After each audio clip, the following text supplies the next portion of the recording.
On this Friday, out at Colts camp, day number 3. And today, there are two things that are happening of note. Number one, camp is going on beyond 11 o'clock, all the way until 11:15 today for practice. They get underway, the Colts do here momentarily. As a matter of fact, they will get out onto the field. And secondly, C.J. Allen, who is, of course, a marquee player, or expected to be, I should say, a marquee member of the Colts defense. Pretty significant because you're talking about the middle linebacker. The James Boyd is standing right next to me, so I'll lean on him real quick. Joel Erickson just right. Is it green dot, green helmet, green sticker? What do we call this is a new term. Green dot.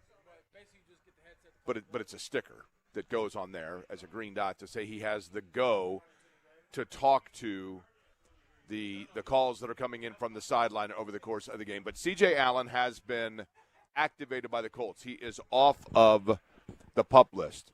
This, of course, coming after he had the calf injury that put him on the PUP list to begin camp. And they said at the time, did the Colts, that this would be a short-term injury. And in reality, they were exactly correct. Short-term injury because he is back and he is out there.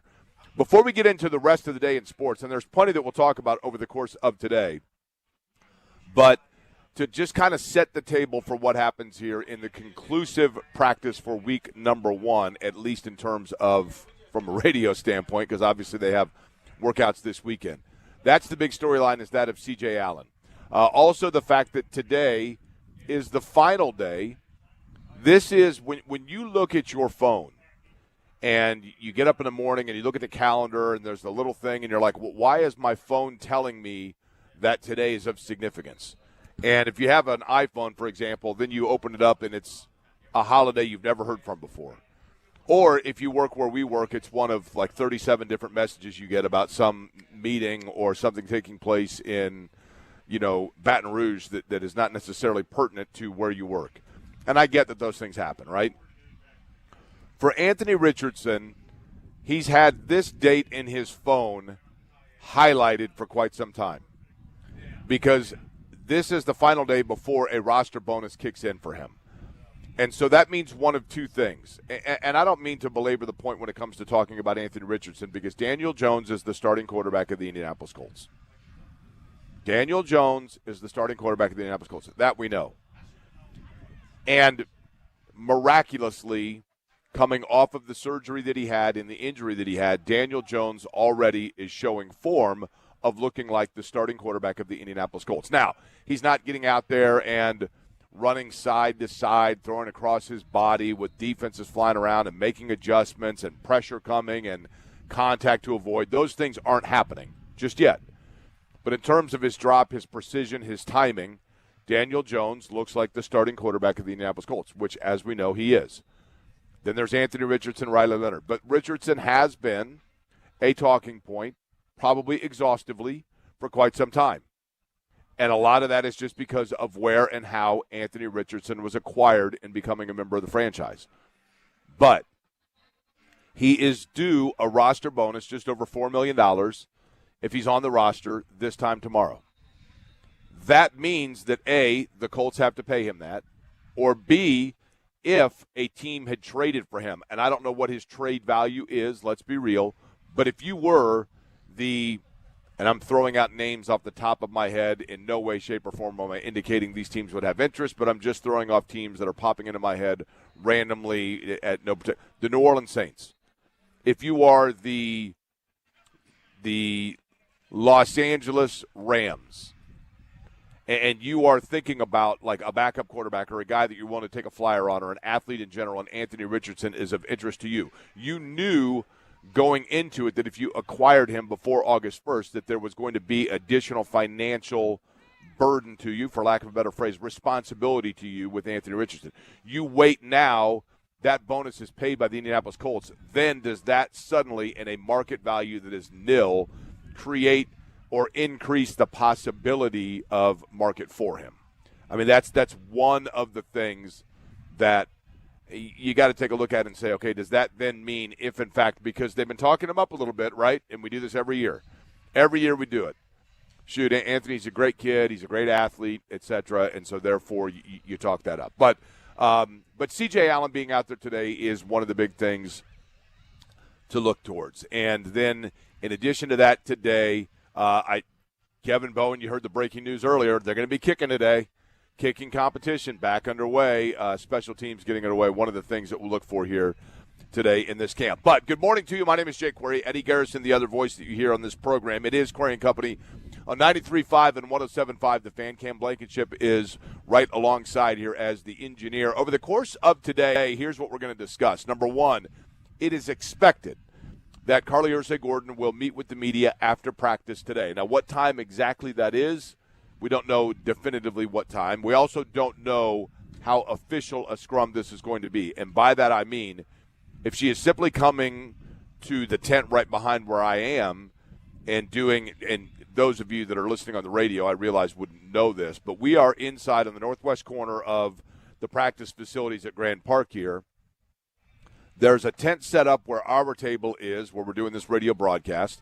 And then just behind here on the opposite side of the tent wall, if you will, is the tent where when you're watching television or you're watching Kevin's social medias or whatever it may be, you see where they have the players, coaches, owners, etc., do their media availability after practice each day. That is literally 5 feet behind me with only a big piece of like a plastic canvas tarp between me and where those take place. It is believed, or at least as of right now, the plan is that the owner of the Indianapolis Colts will meet with the media and just give the annual kind of preseason state of the franchise, if you will. And that's going to take place sometime after the practice today. Now, there have also been times where that has taken place, like out on the field on more of a lectern. If the previous takes place, then we'll try to carry that for you so you can hear some of it, and we'll see, these are always kind of at times fly-by-the-seat type thing. But I do think that there are some question marks that, will be addressed. I mean, notably, the situation with Chris Ballard. He's in the last year. You heard Chris Ballard say he does not expect to be given a contract extension until really the end of this year to find out just exactly what they are able to do. And I think that we all kind of expect or anticipate that that is the case. And I think we all expect or anticipate that what we are seeing here is a team that is entering into a year where the brass, meaning the coach and the general manager, know that everything kind of rides on what happens this year. I think we know that. Now, as for yesterday in the world of football and what took place in Chicago, we talked about it, and Eddie, I will admit to being wrong to an extent. I didn't think there was a lot of interest, there was a lot of speculation, there was a lot of anticipation about what Curt Cignetti would say or what his demeanor would be at Big Ten Media Day.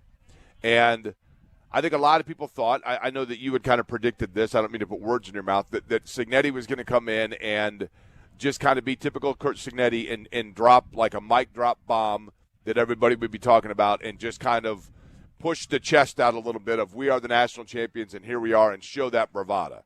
Now, Eddie, am I disingenuously representing what it was yesterday that you predicted? Am I overstating what it was that you thought in terms of your prediction of his demeanor yesterday? I was wondering if you would take a shot at the SEC or something like that. That Right. was my big question mark is, you are the national champion now. Do you still have the need or the feeling that you need to go after somebody or go after a conference, a school, whatever the case may be, based off of what happened, last year? Okay, and so he had a couple of things, very interesting things to say. Obviously the first, and all of you have heard it by now, where he essentially said, like, we do things differently in the Midwest up here. If we fall short, we know it, we get up, we bounce back, we're better, and we don't whine about it. We don't cry a river, and that's why we are the best. And he clearly was talking there about the conference in general. He clearly there was talking about, and everybody's heard that quote by now. I mean, it basically went viral within an hour of him saying it. I do think in that regard he was talking about the SEC. And I don't know, when he says the hype machine, we don't run a hype machine here in the Midwest. I think clearly what he's talking about there is he's pointing the finger towards a Paul Feinbaum or other SEC media that are consistently hyping up a league that I do believe in the depth of the SEC. I mean, I will admit it. Is Indiana the unblemished national champion? Yes. Is Ohio State right there a tick behind them? Yes. Is Oregon another, yes. And they're all in the Big Ten. I get that. But I do think that when you look at the SEC, the one thing that I can understand or appreciate from SEC broadcasters, hype machine, is the depth of the SEC. And even the teams that are bad in the SEC, you don't have, more often than not, literally every game that you're going into, you're playing in front of a 90,000, seat, packed, hostile environment, bright lights, just raucous. The one thing that's different about the SEC in Mississippi, in Alabama, in, to a great extent, the areas where, even to some extent, Tennessee, those are areas where the college programs, they prioritize over the passion for the NFL, and that's unusual in a lot of areas. But nonetheless, I totally get what he's saying. It gets old. It gets tiresome to hear it constant, right?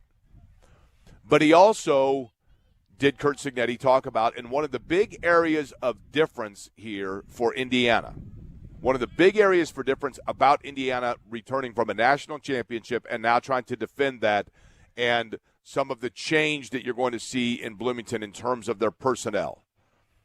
Okay? Let's begin with this.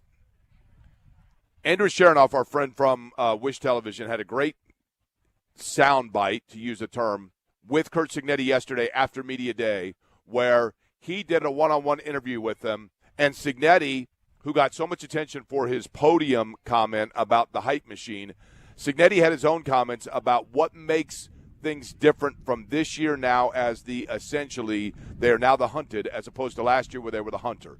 Here is Curt Cignetti yesterday, courtesy of Wish Television. Target is on your back now.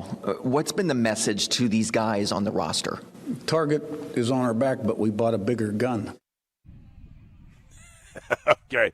So here's the thing that's interesting about that. The bigger gun. It's actually a little bit of a smaller gun. And hear me out. I don't mean in terms of the overall totality of the roster. They lost some good players, but they've also elevated their profile and their NIL and everything else to the point where they have bolstered with some good players, obviously. But he talked a lot about the quarterback position. And Curt Cignetti discussing, obviously Fernando Mendoza had an unbelievable year. And now you go with Hoover from TCU, who was one of the leading passers in the transfer portal. But here is Curt Cignetti just talking about this year and the differences as well at the quarterback position from the 16-0 team to now trying to, in fact, back it up and bring that bigger gun. They both played quarterback. They were both starting quarterbacks where they came from. Josh Hoover's won a lot of football games, thrown for a lot of yards, a lot of touchdown passes. He has an innate ability to play the position of quarterback, kind of a natural passer, very accurate. Processes very quickly. The things we'll ask him to do are different than the things TCU asked him to do. We're not going to put the ball in his hand and say go out and win the game and outscore people. We're going to give him a run game, a defense, and special teams, and every once in a while on third down a punt's a positive play. Fernando Mendoza was a little taller, right? He may have had a little bit of a stronger arm, but he was probably more raw fundamentally and just playing the position of quarterback, still learning. The thing I'll say about Fernando only is from a preparation standpoint, he did everything within the realm of possibility to become the best he could be.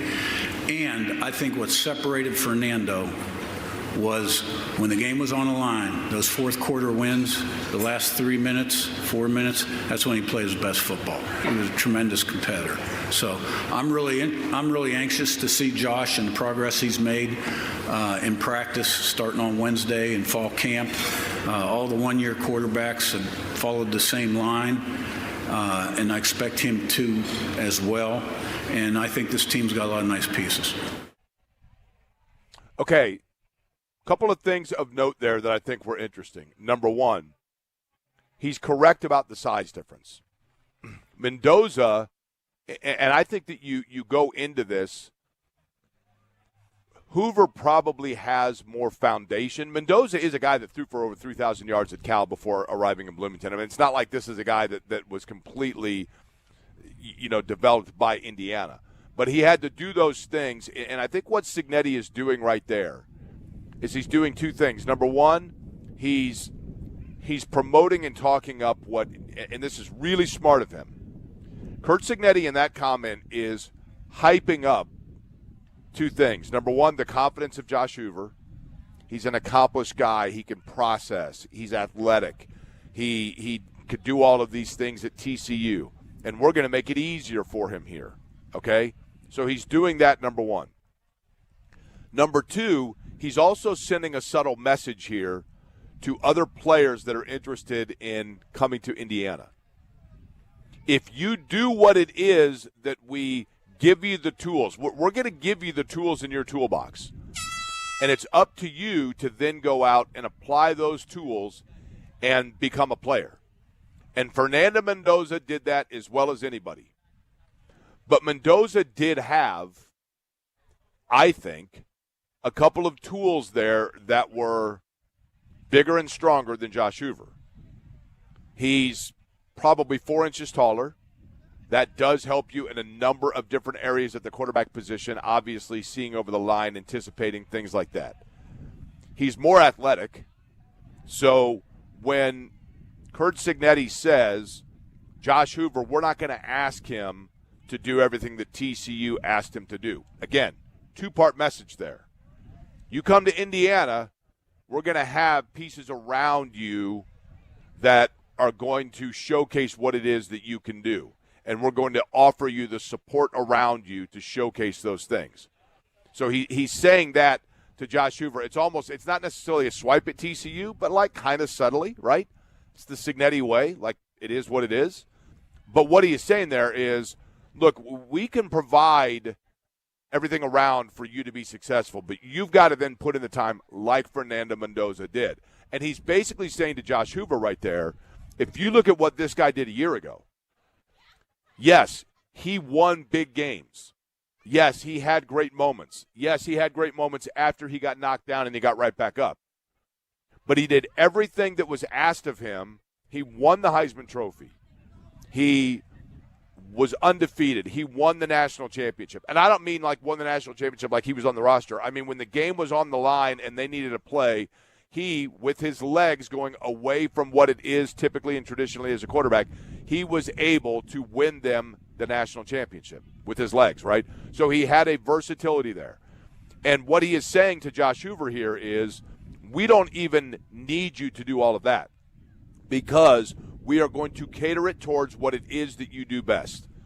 And this is Curt Cignetti speaking in subtle tones at his best by saying not just to Josh Hoover, but every player who is contemplating Indiana, you come here and we put you in positions.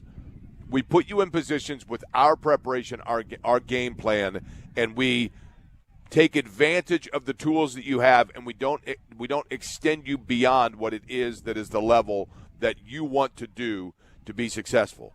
And that's a good thing. I don't mean that in a bad way. I mean that in a good way. Now, the other thing that Indiana does, which is what we see right here out of the Colts so far in practice number 3, we are literally not even 20 minutes into the show today, and you've already heard the air horn. These practices for the Colts are boom, boom, boom. They're doing today a 75-minute practice, okay? And I'm watching it right now. And I'm watching, Daniel Jones is dropping back. He just threw a little bit high, but he throws a 20-yard pass, whatever. Immediately, boom, the next one's in. Riley Leonard is back dropping pass. Anthony Richard. The drills are quick. And they go from, you'll hear the air horn here probably in another 10 minutes. They go from one drill right to the next. Each station, if you will, and I'm using the term station in air quotes, but it is designed to basically be, we are not going to sit here and just repetitively beat into you until you're blue in the face, the same thing over and over. We're giving you the message of how we want it done. We're showing you what we want done. We're doing it quick so you get it programmed in your mind, and then we're on to the next thing, and then we go back and we revisit it the next day over and over and over. Quickness and just rapid movement. And when you hear Curt Cignetti talking about Indiana, what did he say there in terms of Josh Hoover? He basically implied, look, we're not going to ask him to do all of those things, but there are times that we're going to do it. And then he made mention of Fernando Mendoza in fourth quarters. Fernando Mendoza late in games winning them games. And how was Mendoza able to do that? And how was Indiana able to do what they did? A big part of the game plan, and whether or not this was actually what truly is what ended up winning for them, or whether or not this was just by design and it happened to work out, was the fact that Indiana last year, I think more often than not, was more fresh than teams. And Indiana, more often than not, it sounds absurd to think that a 1 hour practice can be more advantageous than a 3 hour practice. But the area where a 1 hour practice can be more effective than a 3 hour practice is the fact that you are constantly moving. You are constantly having to go from, it's kind of like when you were in middle school and people said, how do you like middle school? And you're like, the thing I like about it is I know that when I go into English class, I'm only going to be there for 45 minutes, and then I'm going to math class, and then I'm going to science class. Whereas in elementary school, I'm sitting there and I'm in the same setting, same class for 6 hours. And I think that we are now seeing a new era of football where the thought process is if we do it quick and we move it fast, then in game situations when the arrows are flying around and everything's happening quickly, we are accustomed to that, we are used to that, and we can process that. And we can go back because our brains have now been conditioned to, in the fourth quarter of this game, I've got to resort back to something that worked in the fourth quarter a month and a half ago in a game. But I can quickly process that back because during training camp in the course of the Colts here, or during practice collegiately for Indiana, I had a situation where instead of letting it just completely soak in and dwell, I had to store it away, go back, and then resort back to it 3 days later in practice and go, okay, we learned that once, now let's go back over it again. And you're constantly flipping the note cards. And that's the world we live in today, noted. But I think Indiana, it's crazy to say, and I don't know chicken and egg which it is the style and the approach that Indiana's taking, one that is now being seen in the NFL. And a big part of this is the NFLPA and the Players Association saying, look, we don't want to do 2-a-days, we don't want to do those. I get it. But the coaching staff in general at the NFL level, and notably, we talked to Stephen Holder about it. Curt Cignetti has talked with Shane Steichen. These guys all bounce ideas off one another. And the approach, the idea, the seed that's planted by Cignetti, I think, whether it's that there's the air horn again, right? Whether it's Cignetti copycatting Steichen copycatting Cignetti, or just taking little notes of it, I think that's what coaches do. They take a little bit from all around. Now, Eddie, I'd like to know this as well when we're talking about fast-paced, moving, right? Yeah. Tonight is another night where are you doing the caffeine tonight? What is your lineup tonight? Because theoretically, assuming that you're maintaining the same responsibilities within the Indiana Fever, it's going to be another late night for you, correct? It is going to be a late night, but not as late as Nathaniel Don't Call Me Atticus Finch, Jake. He is producing the Fever game tonight, and I am hosting Indiana Sports Talk tonight. So there we go. Okay. I'm 9:30 to midnight, and he will probably be around 9 to 1 a.m. So you're burning the Midnight Oil tonight on the air, right? Yes. Yes. Do you like Midnight Oil, the band, by the way? You should play Midnight Oil, the band, as one of your bumpers. Do you know Midnight Oil? Never heard of them. Oh, you've heard Midnight Oil. I'm a terrible singer, but do you want me to try it out here? And you tell me if you know the song? Oh, gosh. Do we want to turn our few listeners away? Well, that's true. We have 12 of them. My mom doesn't usually tune in till 11. The Beds Are Burning by Midnight Oil. Do you know the song or not know the song? I don't know. How can we sleep when our heads are turning? Doon, doon, doon. How do we sleep when the beds are burning? That's a terrible rendition, but you know the song, Never heard right? of it. You know Beds Are Burning. Never heard of it. Oil. Okay, fair enough. Over the course of today, we're going to talk with Ashton Dulin will join us on the program. And I'm excited about this because Ashton Dulin, what do I say in my – like literally, I think each and every game for the Colts, you hear me, it feels to me, and I'm going to mention this to him. Maybe I'll even show him one as proof. I kid you not, there was a theme for me over the last couple of seasons where I would send an ex-post tweet that just simply said, Ashton Dulin makes at least one play a game. And I truly, but like Ashton Dulin is a guy, comes from a college football program that doesn't even exist anymore, you know, is kind of that emergency Swiss Army knife type receiver, sometimes special teams, sometimes has to play in, you know, someone's hurt, like next man up mentality, has the ability to be behind the defense, has the ability to catch the tough ball. But each time that Ashton Dulin has been put in a position where it's his time, somebody comes back or they need him in a different area, I think he is the perfect player on a roster. And I've always felt that way.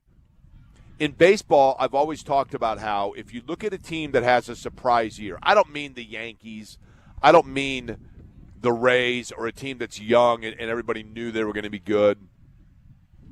I mean a team that has really surprised people, and you say, like, man, that nobody saw this coming, but they're pretty darn good this year. I think the Guardians maybe do that a lot, the White Sox this year, although the White Sox are young.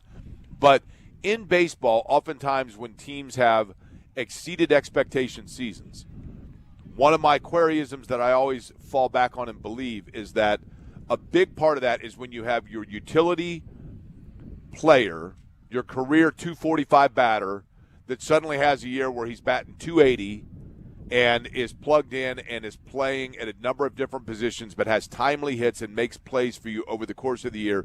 And you get two or three of those guys that have career years as your platoon players, and now all of a sudden they're like mainline players for you. And Ashton Dulin has kind of been that guy for the Colts. He's been that platoon utility player. But I think this year we may be looking at a season where Ashton Dulin, his profile is going to increase to the point where is he going to be? Is he going to be their number 3 receiver?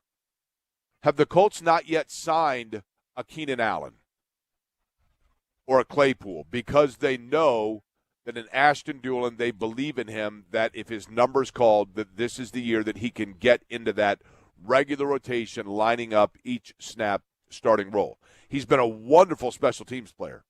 He's been arguably the most consistent special teams player in the NFL over a half decade, and he's one of the longer tenured Colts. But I don't know that Eddie, if we had Ashton Dulin on, I don't know that we have. Do you know? I don't think we've had him on this show. I think you've talked to him when you were with Kevin in the morning, though. Okay, that may be. But anyway, we are scheduled to have him today after practice today, and look forward to that. Yesterday, if you did not hear it, I thought Shavarius Ward was outstanding. I appreciate those of you that reached out to say that you enjoyed the interview. I thought that was all on Shavarius Ward because he was candid and just talking about everything that he has gone through and the journey that he's gone through as a player. Also on the program today, coming up just about 15 minutes from now, there is a new branch of media when it comes to motorsports in general. And I know that, and I'm always hesitant. I like her a great deal. But, Eddie, you were gone for most of the time that Jenna Fryer was regularly showing up on this radio station when I was out at the Indianapolis Motor Speedway. True. But she's not afraid to put me in my place, kind of. No. I like remember Jenna, the last Jenna time doesn't we had mess her around. on. Yeah, she doesn't mess around, right? Like, No. she gets right to the point, like, no, yeah, like you know. She's like Kurt she knows Signetti. that she doesn't put up with your blank. That is exactly correct. That is a very good way of saying it. So Jenna, though, has a new job. She was with the Associated Press, and she has a new role in covering motorsports. And I want to talk to her about that and just kind of learn more about what that role is. And, of course, there is going to be this weekend testing taking place with the new IR28. That is the new chassis of IndyCar. Alexander Rossi, Alex Palou. Apparently, if your name's Alex, you're good to go. They are the two drivers that will be testing it, Rossi in the Chevrolet, Palou in the Honda this weekend on the road course at the Indianapolis Motor Speedway. Hopefully we'll talk to one of those guys coming up at the beginning of next week just about how that car feels. But in terms of the branch, the newest branch of it, of what exactly media-wise we see now, because it's not just motorsport. I think we'll see this kind of a media thing. We're starting to see it anyway with teams. But Jenna has a new venture. We'll talk to her about that coming up just about 15 minutes from now. When we come back, already halfway through this practice today, what does look different about the Colts? There's something today notably that looks different, and I think it's going to change the trajectory of the way things look moving forward in this camp. We'll get to that. I'll explain on the other side here on day number 3 of Colts camp. We're at the Drop Light Grand Park up in Westfield, and looks like we're about halfway done because everything's moved towards the other end of the field. Ashton Dulin also coming up about an hour from now here on The Fan.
Hey there, Jake Corey for Surfside. Look for the can with the Sunset Stripes this weekend. Absolutely perfect timing for a Surfside. And by that, I mean iced tea with a little splash of vodka, lemonade with a little splash of vodka. You can always do a mix and match of flavors with them. The blueberry lemonade has been huge. I love the raspberry tea, the green tea as well, or just that tea with lemonade mixture, just the right amount of sweetness, but also that little splash of vodka. But no carbonation, so smooth and easy to enjoy, and just 100 calories, 2 grams of sugar inside of a Surfside. Surfside, look for it wherever you buy your favorite adult beverages. Please be 21, and please consume responsibly.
You're listening to Query and Company on 93.5 and 107.5 The Fan. Okay, Eddie. Confession time for young Eddie Garrison. Yes or no? You've heard the song. No. Never heard the song? No. I mean, you're kind of excused. It was a little bit obscure. It's a good tune, though. Do you like that? Now, and be honest with this as well. You do or don't like said song? I think the music to it is nice. The lyrics, I don't know yet. The music to it is nice. Yeah. The instrument, there we go, the instrumental. Uh-huh. These fellas, if I'm not mistaken, they're either Australian or New Zealand, but I think they're Australian. Midnight Oil, and they were kind of a one-hit wonder, truth be told. They might have had one other song. I think Pet Shop Boys I get them confused with from time to time, but I think Midnight Oil was yeah, they're from Sydney, New South Wales, Australia. Okay, as opposed to the old South Wales. Yeah. You don't get the same sound from the old South Wales, but the New South Wales, you're like, yeah, no, that's definitive. I know who that is. It's like the old strip in Las Vegas. Now that is a definitive difference, right? Do you go to the old strip when you go to Vegas? I do, yes. You do the Fremont Street, isn't that old strip? Yeah. Do you do the indoor thing where you can zip line all over the place? Do you do that? I would love to do that, but I have not done it yet. Have you ever zip lined? Yeah, I zip lined, I believe, when the Super Bowl was here in 2012. Yeah. Yeah, they had that. Yep. I did a zip line. I did the one there. I did one in Chattanooga, right outside Chattanooga, off Lookout Mountain, and I don't know why. There's something about, like, I was terrified at the – am I the only one that does? I was terrified at the beginning, and I was, like, holding on, like, white-knuckling the line itself because, like, thinking I needed to hold myself up because you don't have the mental psychology of knowing that, like, no, you're not going anywhere. It's kind of like when you ride a roller coaster that's got, like, a big first hill, you're, like, holding on for dear life. Then once you go down the hill, it's like, oh, yeah, let's go. Let's go. Yeah. Now, here's the thing about roller coasters. Several years ago, IndyCar, we were in Edmonton for the IndyCar event, and they have the only thing to do in Edmonton is Edmonton has the world's largest mall. So if you ever go to Edmonton, Alberta, there are two things to do. One is to go to the world's largest mall, and then the other is to try to find Wayne Gretzky's house, and then you go back to the world's largest mall. And you can go and then you realize that the world's largest mall actually just has 14 Gaps and 7 Orange Juliuses. There's not like but it's massive. Inside the world's largest mall, there's a skating rink and there is a roller coaster. And so I was there, and I'm like, I like roller coasters. I'm down with the beast. I love the Screaming Demon. I've been known to, I rode the Bat before they tore it down. I'm cool with the King Cobra. All of them, right? So I'm like, I'll do the roller coaster. I hadn't been on a roller coaster, Eddie. When's the last time, Eddie, that you were on a roller coaster? Oh, man, it's been 5 years probably. Bingo. Okay. And you are, I'm going to guess, you're what? I'm thinking you're 28 years old. Is that right? I turned 28. I turned 28 in a month and a half. When's your birthday? September 24th. Okay, I'll write this down. That's 3 weeks after mine, so we're just coming out of the haze of the national celebration. And it's 2 days after the release of Mike Nizilik and Zach Osterman's book. Look at you. Guess I know what I'm getting you for your birthday. So I was it had been since I was in my early 20s when I'd been on a roller coaster. I didn't know this, but your body, like something to do with your center of gravity totally changes when you're on a roller coaster. And when you are, like, after the age of 40, it is no bueno. I mean, you go on it and you're like, holy cow, it is a completely different sensation. You're woozy. It knocks you into a tizzy. You get a headache. Your body aches, all of it. It's a totally different ball game when you do a roller coaster after the age of 40. I have no idea if that's actually medically true, but it happened to me, and so therefore I'm just sticking with it. As for the Colts today, for the most part, it is not a roller coaster at the age of 40. It is the same as at the age of 20 for them out here because things pretty much looking the same on this day number 3 of camp. But the one thing that is different is today they do have the services, should they so choose to put them out there in the mainline situation, is that of their first pick in the draft, C.J. Allen, who is now off of and again, we call it the on-the-shelf list because we're sensitive towards calling guys physically unable to perform. So he was on the shelf. They activated him this morning. They did say that was going to be a very brief stint away because of a calf injury that he had tweaked during a workout. And, in fact, that is accurate. It was a brief stint, and he is back and available. The reason that is significant is because he is, in fact, the centerpiece quarterback of that defense, and he is the one that is in charge. Look at Gary Brackett. Look at Zaire Franklin. Look at Shaq Leonard. Those are players that they were the quarterback captain of the field that were navigating through where everybody needed to be. They were pointing it out. They were saying, this guy needs to go here. Look, I see this formation. I see this audible happening, whatever it may be. And so they were in charge of being that eyes, and every defense has it. And he's going to be that guy. We already know that he's going to be that guy. He was that guy at Georgia. That was a huge selling point as to why it is that he was drafted by the Colts. I mean, that we know. But to not have him for a couple of practices, even if it's just 2 practices, that seems like nothing. But it is really important, especially when you look at this defense. This defense, I think, has the ability to be very elite, in particular in the defensive backfield. You have 2 very good corners in Ward and also in Sauce Gardner. Sauce Gardner probably even elite, you would say, okay?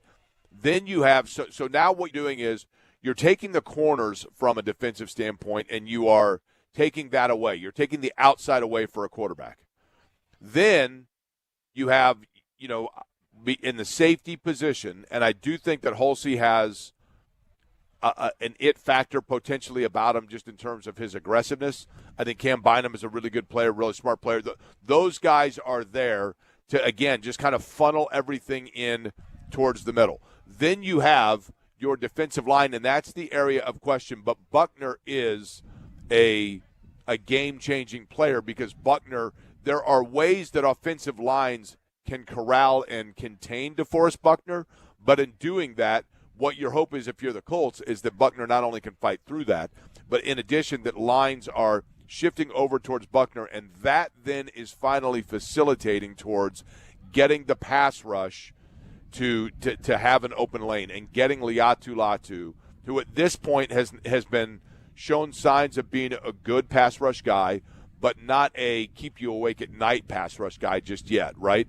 And so each step and each level of the defense is designed to kind of push things towards helping out and assisting in an area that needs to be bolstered. And such a key part of that, everything feeds through what happens in the middle of it.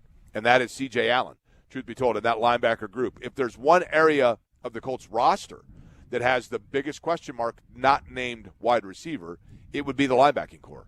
And there's a lot of question about the linebacking core, where they are, but notably who they are. And the one thing that we probably have the most consistent answer with is that we know that C.J. Allen's going to be the epicenter of that. But you got to have him out there. So he's out there today. It's going to be almost impossible to determine where he is or who he is based on just simply watching. Again, I'm not seeing that into the field right now, but there's been a lot of just kind of walkthroughs and repetition of drills here. So far, there's not been a lot of. At the end of the practice, I would imagine coming up here, today goes through past 11 to about 11:15. So I would imagine we're probably entering the window here where the last 15 or 20 minutes where they do start getting into some live, pass plays. And yesterday there was an interception of Daniel Jones. Is that the quarterback mistiming? Is that wide receiver? Is that a great play defensively? Those things, those drills are taking place beginning now probably for the last 25 or 30 minutes. And that's where you get Allen to just become a little bit more familiar with who and what it is that he can be for this defense. Practice number 1 for him. When we come back, you heard her a lot during the month of May with me. We've talked to her since. Jenna Fryer is the lead motorsports writer for the Associated Press, or was, now has a new venture, and it might be representative of what we see more with teams in the NFL and NBA, but a media division within a race team. What exactly does it mean? We'll find out that from Jenna Fryer when she joins us other side here. Aquarium Company, day 3 of camp at Drop Light Grand Park up in Westfield.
Query and Company on 93.5 and 107.5 The Fan. Eddie, you spinning a little Bonnie Tyler. Is this Bonnie Tyler? Is that right? Yes. The recently passed Bonnie Tyler, Yes. R.I.P. Are you saying that Jenna Fryer is a hero? Is that why you're playing this tune? I'm saying I need a hero. Okay. And I think Jenna Fryer is the hero in this sense. Because she puts me in my place is what you're saying, right? Yes, I'm glad that there's somebody who's not afraid to do that other than me. You find that to be heroic. She joins Yes. us now on the Schwab Men's 2-in-1 hotline. Jenna Fryer, formerly of the Associated Press, but now new ventures in motorsports coverage. And also the last time we talked, Jenna, you hurt yourself fixing your house while selling stuff on Marketplace. Is that right? Isn't that a fair assessment? Yes and no. I wasn't. I did. The injury didn't happen because of the Marketplace sale. The injury happened because I stood on a swivel stool. Everything okay there? Are you on the? I find it, to be honest with you, we've come up with a new term here in the NFL because we're at Colts camp day number 3, and I just simply say players are on the shelf, okay, and that meaning that they'll, because I think that's a better term to use. So would you still consider yourself on the shelf, or are you good to go here? Is everything good from your injury? I'm good to go. My elbow's healed. The broken radial head bone in my left elbow is healed. Wow, you're a fast healer. That's impressive. Well, they say it's a 4 to 6 week injury. Well, how long ago was that? Early June. Okay, so that's basically 4 to 6 weeks, shockingly enough. Yeah. You have, and congratulations on the new venture. I saw this yesterday, and I want you to elaborate. Flippancy aside, you are now basically continuing your career in terms of motorsports coverage, but you're doing it more specifically designed within a team under a new branch of motorsports coverage. Can you, Jenna Fryer, please elaborate for me and the listeners what it is now that is your next venture? Listen, someone had to replace Scott Dixon at CGR, so, why not me? Okay, fair.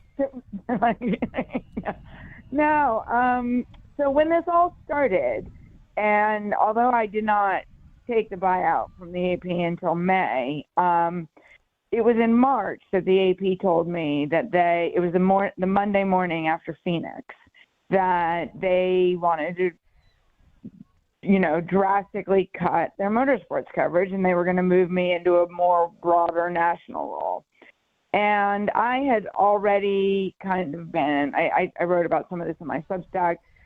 January and February, I've been, softly testing the market to see what else was out there because of some other reasons. And then came the call from the AP about their approach to covering motorsports. And Chip was one of the first people I called, same day. I was like, you're not going to believe this. They don't want me to cover motorsports anymore. And he's like, well, what does that mean? He's like, he said, is that an indication of motorsports? Is that an indication of AP? Or is that an indication of media? And I said, it's all of it. It's a combination of all of it. And he said, so how do we do that? How do we fix that? How do we combat that? And I said, I don't know. And I met with one other team, a NASCAR team, and I met with another series. And I just started looking at the landscape, and I thought, with the decline of outlets who are willing to do full-time coverage, that number is shrinking. We've talked about it. That number is shrinking all the time. I said, teams are going to have to start doing their own stuff. And, you can still get your news, your news will still be covered by outlets, and your business news will still be covered by the business trades.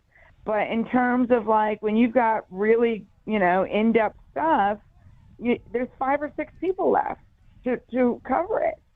And so I said, people are going to have to start doing it themselves. And so Chip thought the same thing. And they're going to. And by the way, when you say Chip, you mean obviously Chip Ganassi. Just to clarify for those listening that don't follow motorsports as much, Chip Ganassi, race owner, is who you're talking about, and that's who you reached out to, obviously. Yeah. It wasn't the older brother from Happy Days named Chip. Yeah.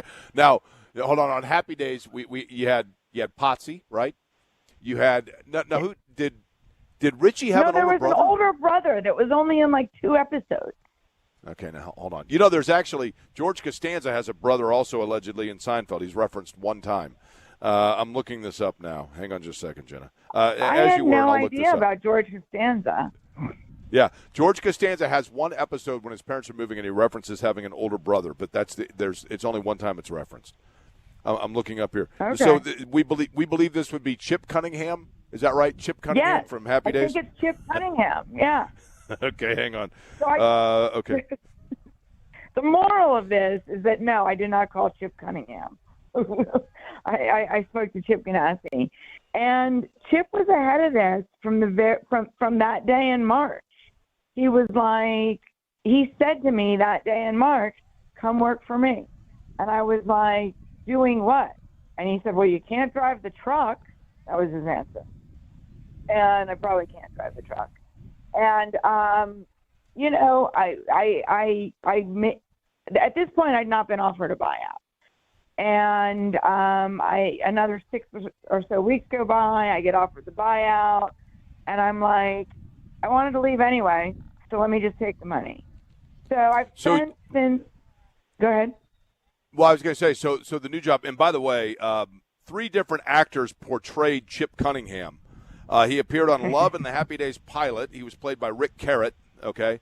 And then after that, he was played by Gavin O'Harley, and then later Randolph Roberts for 2 episodes. There you go. I mean, he was like a mysterious older brother. Well, anyway.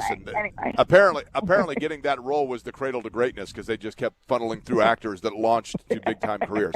So you will be – so let me get this straight. So you now, Jenna Fryer, will be basically covering motorsports as part of CGR Media, covering things happening within the Chip Ganassi team. Does that mean specifically to IndyCar or all facets of racing that Ganassi has involvement? And will you be covering specifically Ganassi's teams or covering all sports, and it just happens to be the Ganassi team that's facilitating it? No, it's going to be anything that Chip CGR is involved in. And it's going, we're going to do larger things about this. It's not going to be 365 days of Kip and Simpson features. They want to do other things about the sport in general, motorsports in general, looking ahead at things in motorsports, for example, the new car.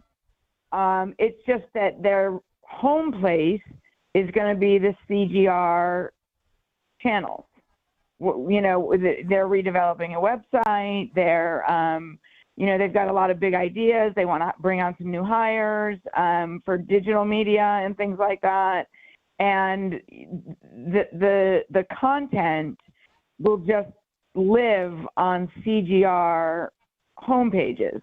And the way we see it is it will be non-proprietary. So say I sit down and do an interview on camera with Chip, anyone can take those clips, anyone in media or anything can take those clips and then embed them and use them as their own.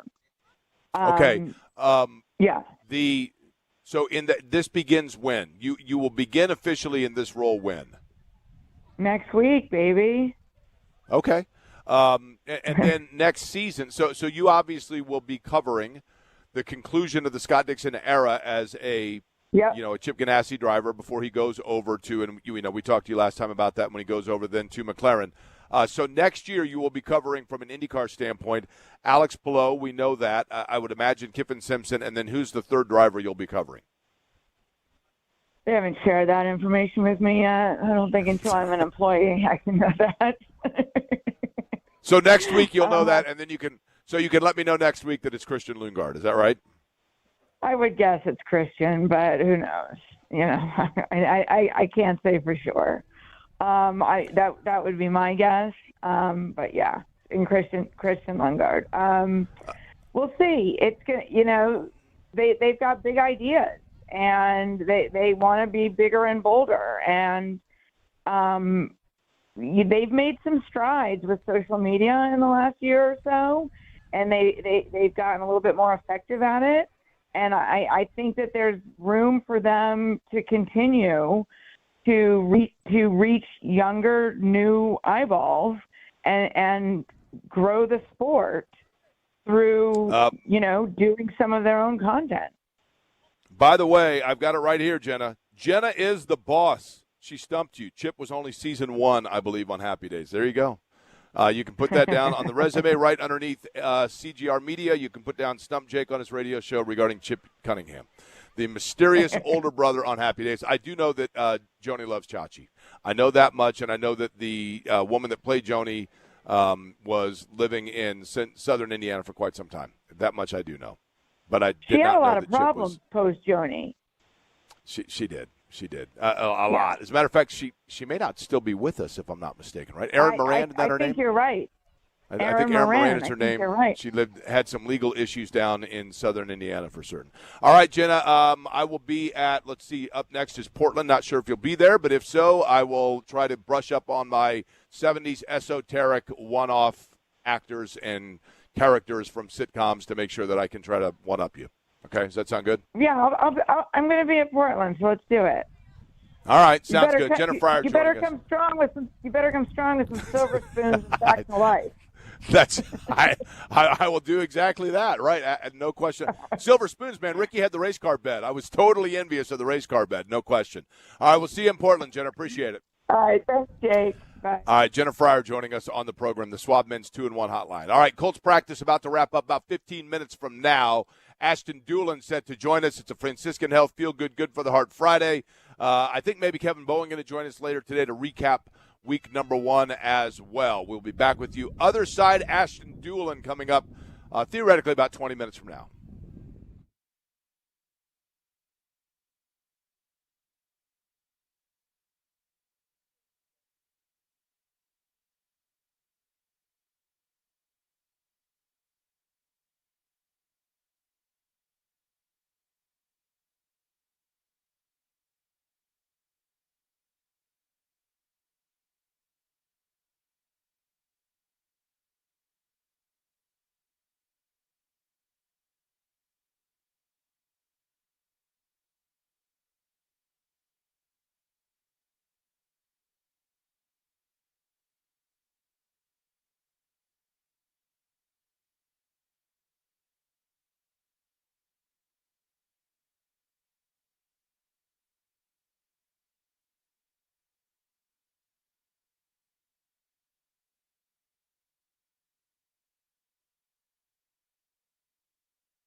It's hard to believe that we are already an hour in to this 3-hour venture today. By the way, it is now. I want to know this: does this count, Eddie? I will let you be the judge and jury on this before we get to talking again about cursing Eddie in Indiana yesterday and the Colts in terms of practice today. Ashton Dulin set to join us coming up later in this hour once practice is complete. And again, it's hard to believe that we are nearly wrapping up already this practice number 3, day number 3 for Colts camp of 2026. But Eddie, upon further review, it is not, and J&V would have known this, I'm sure, immediately. I wasn't a huge Happy Days viewer, but it was not Chip Cunningham. It was Chuck Cunningham. Correct. Richie's older brother was Chuck Cunningham. So does this count as Jennifer? Now, it is true that I was unaware of the older brother. But when she referenced the name, it also didn't trigger with me at all because she had the name wrong. So does that count as Jenna 1, Jake nothing? If she would have said Chuck Cunningham, would you have known who Chuck Cunningham was? You know, I could lie and say yes, but I'd be lying. So no, I would no. So yes. If she said, did Richie Cunningham have an older brother, I probably would have said, that's vaguely familiar, but I couldn't tell you the name. Well, she didn't seem too confident in the name being Chip either. She was like, it's Chip, right? In Happy Days? Fair. So half? Are you giving it a half? I am indeed, yeah. So it's actually a half point. So I need to let Jenna know that she's giving me bad info there. It's Chuck, not Chip Cunningham. We are out at Colts camp, and one of the things that I mentioned, we should make an alert or an adjustment to this. Carly Ursay-Gordon is going to speak after practice today with the media. Now, this was not really heavily promoted or, sent out there by the Colts, and part of that is because, and I don't know if I'm speaking out of school by saying this, but I think it's understandable and it benefits you Colts fans, so therefore I will tell you what the strategy a little bit here was. There was not a lot of times when the owner of a franchise is going to do media availability, you hear about it pretty far and wide going into it. There's a lot of anticipation about what it is and what it can be and et cetera. In this case, it was not heavily promoted or discussed ahead of time. I mean, we knew about it locally, but I don't know that you heard a lot about it like fan-wise or just all-encompassing that Carly Ursay-Gordon would hold court today, and that's because the Colts thought to themselves, and I respect this, I appreciate it, and I think fans should appreciate this. The questions that would be asked to Carly Ursay-Gordon from a national standpoint are probably totally different than the questions that would be asked on a local standpoint.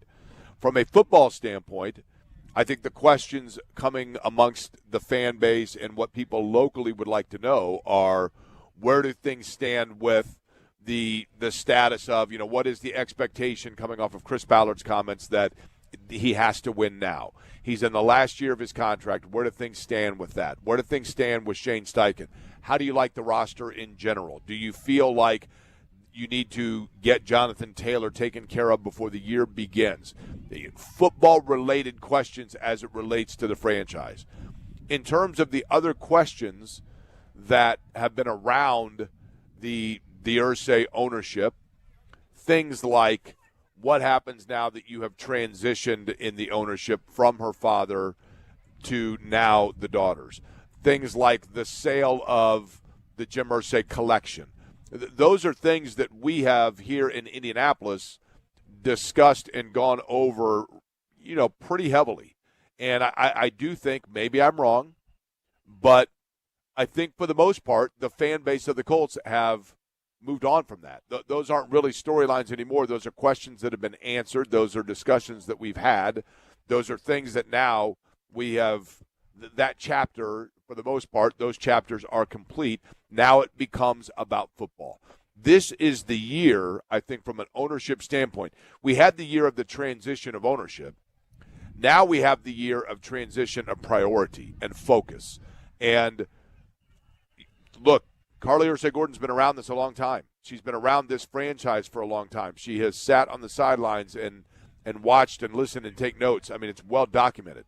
So now the questions become about just the football aspect of it, and they wanted to make sure that that was what was the priority of today's conversation, and they wanted to basically cater to the requests and the needs of what the local media or the local fan base interest would be in the Colts, and so therefore they didn't do a lot of advance on it so that national outlets didn't swoop in and then just kind of hijack things. I don't know that, but I can pretty much gather that that was what the thought process and the line of thinking was. Now, lots to talk about with the Colts today towards the end of this practice session. Ashton Dulin going to join us, Carly Ursay-Gordon, Kevin Bowen.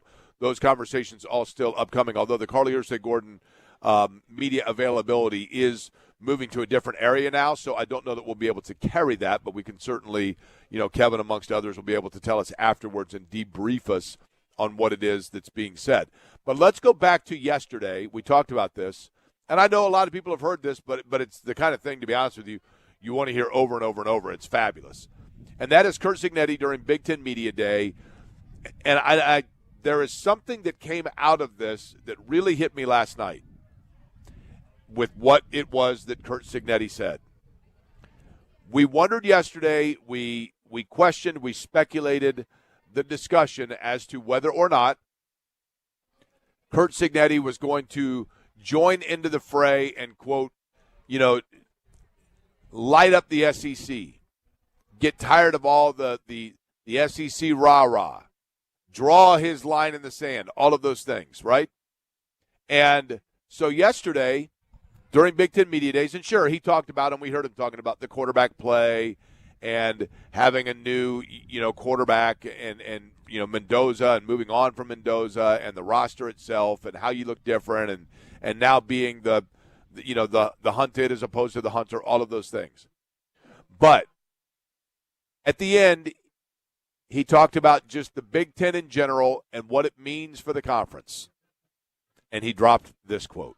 The Big Ten is the best league in football, and a lot of really good football teams. It's hard to win on the road. Very physical football teams, very well coached. It definitely prepares you for the playoffs. There's no doubt about it. The numbers speak for themselves. I mean, we don't run a hype machine up here in the Midwest. We believe everything's earned, not given. And when we fall short, we say we fell short. We don't cry a river, whine, and complain. All right? And that's why we're the best. Here's what I love about it. This is a dude that you know the quotes by now. You know the quote of, I win, Google me, or Google me, I win, whichever order it was. You know the quote of, hey, Purdue sucks, so do Ohio State and Michigan. You know all of those things. You know the bravado. You know that fans just fall in love with, like, the uber dripping with confidence, almost nerdy aspect of Curt Cignetti. And there's an element of, it's kind of like, dated reference perhaps, but if you've ever seen American Pie, in the movie American Pie, the reason people love the character Sherman is because he was like this uber dork, but he had this confidence about him that, like, even Stifler couldn't figure out, like, really? Like this guy? And I think there's an element of that with Curt Cignetti, but it paid off, right? Cignetti knew there's a method to the madness. Curt Cignetti knew going into year number one at Indiana that Indiana needed belief. And so he said those things to create belief, to divert attention and pressure and emphasis to himself, take it off his players. There was a method to all of the madness. And we say that now because when it works, we say there's a method to the madness. When it doesn't, we just say there's madness. But it worked. And during the time that he was saying those off-the-wall things, Curt Cignetti was saying all of them because he was representing Curt Cignetti in Indiana football. He was representing Indiana football, and he was representing the belief of what Indiana could become. And I think a lot of the league looked at it, and he was kind of Sherman in the fact that they're like, is this for real? Like, what is this guy serious? And then you saw the results, and so it was like, yeah, okay, maybe, in fact, he does believe this stuff. And maybe, like, is Indiana going to be legit here for some strange reason because this guy talks this way? Now, listen to, again, I'm going to play it one more time. Listen to what he says this time, because it used to be that he had to talk up Indiana. But listen to this one more time and just notice the transition of the profile of Curt Cignetti and what he had to say. The Big Ten is the best league in football, and a lot of really good football teams. It's hard to win on the road. Very physical football teams, very well coached. It definitely prepares you for the playoffs. There's no doubt about it. The numbers speak for themselves. I mean, we don't run a hype machine up here in the Midwest. We believe everything's earned, not given. And when we fall short, we say we fell short. We don't cry a river, whine, and complain. All right? And that's why we're the best. What you see right there is graduation day. What you hear right there is graduation day. What you just heard is Curt Cignetti gladly representing the entire conference. What you heard right there is Curt Cignetti showing off and flexing the muscle. Sun's out, guns out. Curt Cignetti right there was basically saying, I'm now the face of the Big Ten Conference, and I'm going to speak for the Big Ten Conference. And Ryan Day is a fabulous coach and clearly a great recruiter. And Michigan is a great program. New coach, though. And Brett Bielema is a great coach in Illinois. At the very least, a very good coach in Illinois, right? Kirk Ferentz been around Iowa for a long time. Lincoln Riley they came in and paid the entire state of Oklahoma to get Lincoln Riley to come to USC. But who's the guy when it came down to it on Big Ten Media Day? Who is the guy that stood up and said, I'm going to speak on behalf of this conference, and I'm going to speak directly into the face of those that cover, tout, champion, and constantly lift up and praise the SEC. The guy that did that and made the biggest headlines out of it is the guy that is now, oddly enough, in 2 years, went from being there's a method to the madness, or simply is there madness, to now being the method man that is the face of the Big Ten Conference. And it doesn't seem like it. It doesn't feel like it just yet. It is still surreal to understand and grasp because there is still this newness to it. And so many people now are wondering and trying to find the reasoning why this is going to be flash in the pan.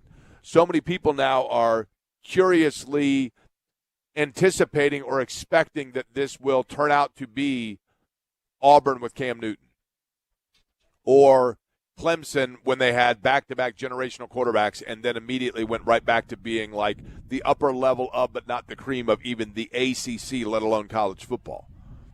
Or other programs that you've seen where they have their moment and then they retreat back down. This is now the first step of, no, this is here to stay, because you have a head coach right there that is undeniably presenting himself and openly, comfortable with presenting himself as the new face of the conference. And I love it. I'm here for it. And I think now what you're seeing is that was the first time. Curt Cignetti, and there's another brilliant aspect to this. This year, based on what happened a season ago, and based on the bravada and the push out of the chest, and kind of the Barney Fife level weight talks, most programs in the Big Ten, Ohio State, Michigan, Michigan State, Illinois, Iowa, they can't wait to blow Indiana off the field because they're like, I'm tired of this guy's brash nature. I'm tired of the arrogance. I'm tired of he needs to be put in his place. Indiana was pouring it on. They ran up the score on people. I'm telling you, I'm not saying those things are factual. I'm telling you, that's what fan bases would think that are not Indiana fans. Now what he's done by saying that, I guarantee you, even though they may still roll their eyes at Indiana, fans in Champaign, fans in Minneapolis, fans in Ann Arbor, fans in Columbus, fans in Iowa City, fans in L.A., fans in Seattle, fans in Eugene, those schools are now looking at it with that sound clip, and they're saying, heck yeah, love it. Let's go, Big Ten. That guy's right. He's the national champion, and he's talking up our conference, and he's talking up our fan base, and he's talking up the tenacity and the challenge of this league. Heck yes. Kurt Signetti at Indiana, preach it from the mountaintops, brother. You represent all of us. Now, that's not to say they're not going to want to absolutely pour gasoline on the flames if they have Indiana smoldering in the fourth quarter of a game. That comes without, with the territory. That goes without saying.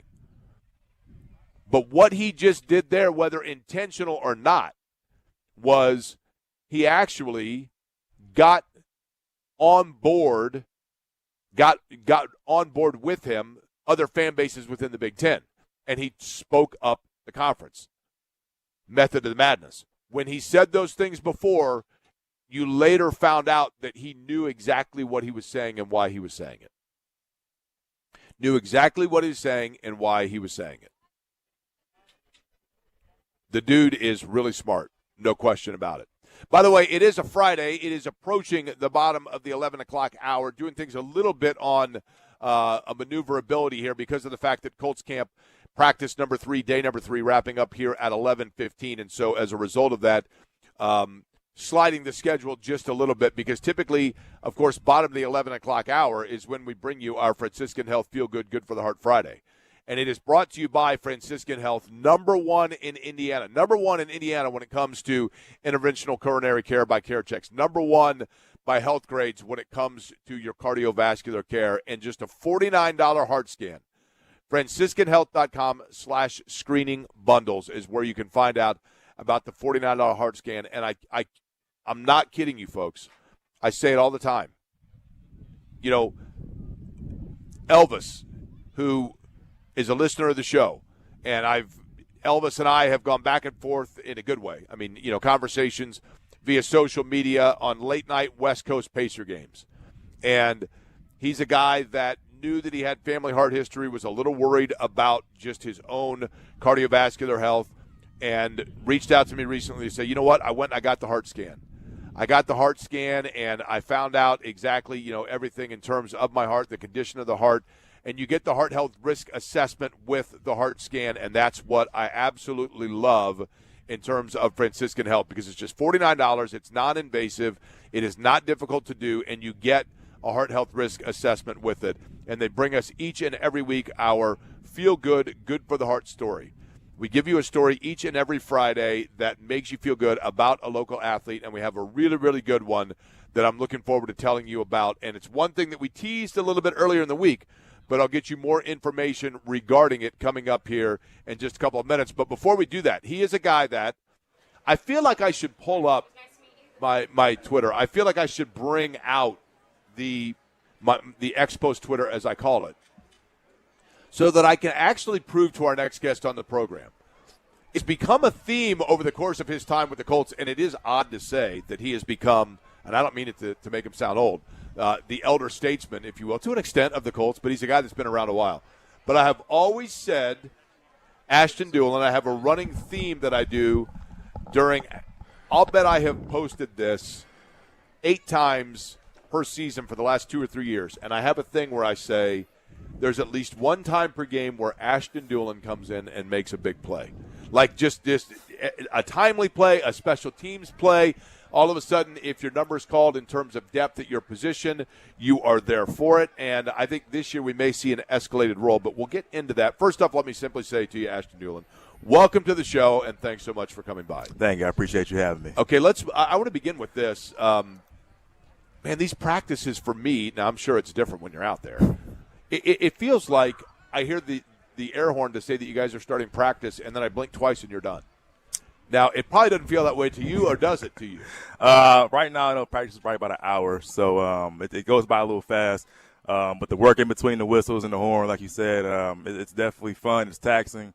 But these are dog days of camp that you got to get through. Well, it's funny because, I was talking about Curt Cignetti at Indiana from a college standpoint, and Indiana is kind of known for they have made their practices more concise, and it's really about being efficient. Mm-hmm.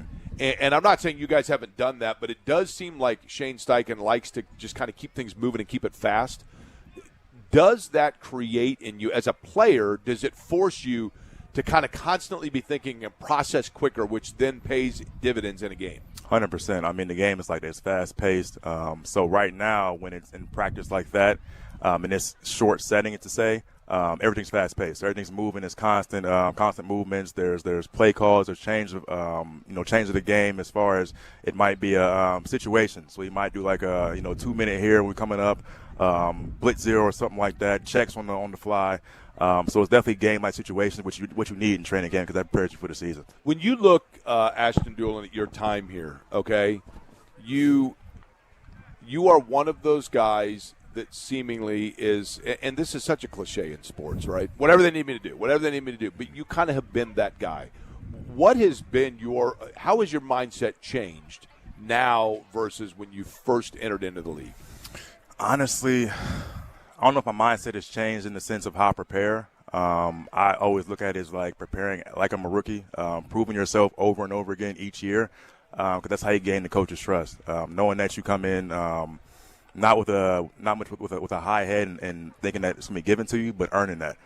So for me, that's what it comes down to is coming to work every day, putting in the work like it's my first day on the job, and then just continuing from there. Okay, I want to go back to. And there's a reason why I'm going to build this back up to the point we are right now, okay?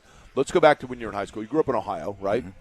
When you were, let's say you were a junior in high school and you're playing football. Give me the list of schools. When you sat there and you had the caps in front of you and you're going to choose your college, take me through the schools that realistically you chose for your college football in terms of your 3 or 4 finalists. So I had 4 schools reach out. I had 4 offers. It was West Virginia State. It was Urbana, Ashton University, and Malone University. 2 of those schools, Malone and Ashton, offered a full ride as far as to run track and play football. West Virginia State didn't have a track program. I don't believe Urbana had a track program either. I wanted to do both in college. So it came down to those 4 scholarship-wise and ended up going with Malone. Paid the bills, of course, but then also became it was only 2.5 hours from home, 2 hours from home up in Canton. So for me, it was a simple decision. I could do both and continue to play 4 years at the next level. So you are playing at Malone. Mm-hmm. You're in the shadows of that kind of football domey thing of the Hall of Fame, right? Yeah. But there's a big difference between Malone and the Football Hall of Fame, okay? 100%. I mean, realistically. Yeah. I don't believe they still have football at Malone, correct? They do not. Okay. So you're a guy that gets the opportunity at a Malone because you can run track. Mm-hmm. And then you start showing some things on the football field. At what point did you begin to believe I can play in the NFL? I would say scouts started rolling in my junior year. Now, for me, I always wanted to play in the NFL. That was my dream for me. As far as, playing football and then running track just happened to be something I loved as well. So to do that both in college was huge for me. But I say by my junior year, scouts started rolling in. Senior year, there were more scouts rolling in, and a lot of guys in the whole entire building were like, "Oh man, if he can do it, well, no, why can't I?" So right. For us, it was just to get that type of exposure at that D2 level at that school that has had nobody that's been to the combine or played in the NFL. There was kind of no example to kind of see how to do it the right way. So it was great to be a part of. Did it hurt you partially? I would imagine it would, because you laid a foundation where other guys could benefit from a football standpoint and the opportunity it creates. Mm-hmm. So was it hurtful and emotional to see that program go away? 100%. My younger brother was 2 years younger than me. He was at the same school. We shared dorms together. We were there for 2 years, and then once they shut the program down, it was kind of like whoa, what the heck just happened? So right. Everybody's kind of to find a new avenue, find new schools. Some guys had to stop playing just because they couldn't get nowhere else or get their credits to transfer. So it was kind of a surreal situation to know that, football could be done for them, and just finding somewhere else to go to kind of start over. With work we had done to kind of get to that point. So it was definitely shocking and definitely hard to get over. So you grow up in football-crazed Ohio, and I would imagine that guys you played with or played against were getting opportunities at MAC schools, whether it be Ohio or Toledo or Kent. or Ohio State, obviously. Kentucky's in the area. There are big schools around there offering football, and you end up, at no disrespect, at a Division II school, right? You come here to the NFL, and seemingly each year you simply find a way to contribute. You find a way for people to know about Ashton Dulin. Would you have that same perseverance, and would you have had the same NFL career to this point if you'd have begun at a Toledo, an Akron, an Ohio? That's actually a great question. Guys always ask me, like, why didn't you transfer? Why didn't you go somewhere else? And coming out of high school, out of college, my high school coach told me, say, no, go somewhere you're going to play 4 years and enjoy football for those 4 years, because you never know the next level, the next step will be, because it's only, just a 1% chance to make it to this point in your career. So for me, it was just stay locked in. Even if I had gone to a bigger school, I think my mindset was still in the right space to know that I can still play the next level. So I would have worked the same way. But I think coming from a D2 and that small kind of pond, just knowing that if I do the work and put in the work, they'll find me. So and then that's what happened, and just the rest has been history. So so has that allowed for you more patience as a Colt, not knowing from 1 week to the next what your role is going to be? 100%. I mean, just knowing that your time will come. Just stay locked in, stay doing what your role is, whatever they're asking you to do. Continue to do that at a high level. You'll get noticed. What is your role? I think my role is to just be there for the team and do whatever it takes. Whether it's making plays on offense, whether it's making plays on special teams. I think being a leader for this team as well, and leading by the right example, it goes a long way for us. Well, from a you have been an elite level special teams player and quite frankly, Ashton, let's be honest, Ashton Dulin, my guest here, that has kept you around. I mean, obviously, right? Just that mentality and that availability. But there is opportunity here for the first time, maybe even since you joined this franchise, of legitimate spot, say, number 3 receiver. Do you look at it that way? I mean, yeah, you have to, because that we lose Michael Pittman, so the competition is open. But that's what makes this team great, is that everybody's going to step up and try to get that spot. And everybody loves to compete. So that's what it is right now. It's who's going to compete, who's going to earn that trust from the coaches, and who's going to take that next step. What is the? And I'm going to say this; it's going to come off the wrong way. What's the thing that has held you back from being an every day, every game lineup starting receiver? Does that make sense? And as opposed to just who's in front of you, is there one aspect to your game that you look at and you say, if I can just master that? I don't know if it's one thing. I think it's just more of like I said, every team has a role, and there's roles on every team that we go through each and every year. And your role might not be what you want it to be, but I think embracing your role and knowing that's going to help the team is the main point, and that's the main aspect that you got to focus on, is what can I do to help my team to win games. So do you get tired of hearing people talk about or speculate whether or not the Colts are or should go out and sign a receiver? I don't pay attention to that stuff. I know we have in this room. I know every guy in this room can contribute on a down-to-down basis.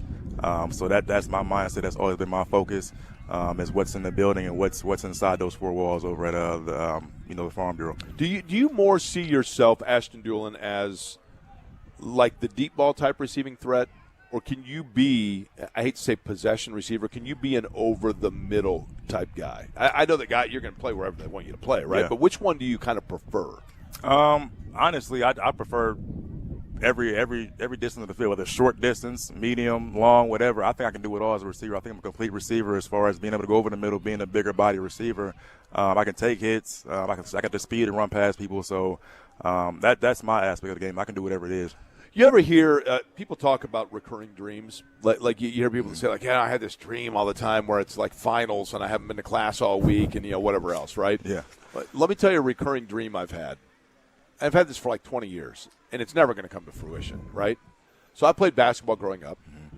Every once in a while I have this dream. About once a month or so I have this dream where I get this tryout for the Pacers, and I'm just hitting everything. I'm not taking a lot of shots, but when I am, I'm hitting the shots. And then all of a sudden I'm like, oh, my gosh, like I'm on the roster. Like I'm getting paid as an NBA player. And then I wake up, right? Do you ever have that dream? Are you living that dream here? Do you still think to yourself, I'm from a Division II school and I'm in the NFL, or are we well past that in the mind of Ashton Dulin? I live that dream every day. I mean, this is a blessing for me to be able to play 8 years at this level. you probably would have asked me that 10 years ago, and I probably said, oh, maybe 4 years or maybe even a year, get my foot in the door. Coming from the school I'm coming from would have been perfect for me. So for 8 years now, like I said, it's a blessing. I enjoy every moment of it. And it definitely is that recurring dream. You know, you wake up every day like you're living your dream. You know, a Josh Downs, for example. I would assume that when Josh Downs came into the league, he learned by watching Ashton Dulin. You know, you might not have realized it, but you're in a room, he's looking at the way that you're taking notes or you're watching film or the way that you're cutting and, you know, because you're a veteran. Who was that player for you when you first entered? I had T.Y. Hilton. I had Zach Pascal, who took a similar route as me. I was going to say that's a special. Or a I was team, really tight with Zach Pascal. I learned a lot from him. My route running, the way he went to work, his work ethic on a day-to-day basis, and also Devin Funches. Even though his time in Indy was kind of short spent, but he was a real big leader guy as far as, you know, being vocal with the younger guys, wanting to help out with playbook stuff like that. So having those three guys in my corner was big for me. There was a time where training camp was where guys came in to get back into shape. Now, with the way that things are condensed and the workouts you do, it's like you better be in shape, Gotta right? come in shape, 100%. So when did you? What does your off season look like? What's the regimen of the off season for you? Believe it or not, for me, I spend a lot of time on the track.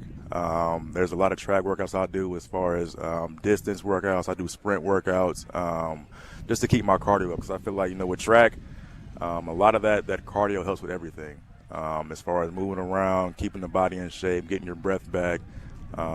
It's a constant workout of just being in that sprinting phase for me, and of course getting the field work as well. But I'm always heavy on the cardio, making sure my body's in the best shape as possible.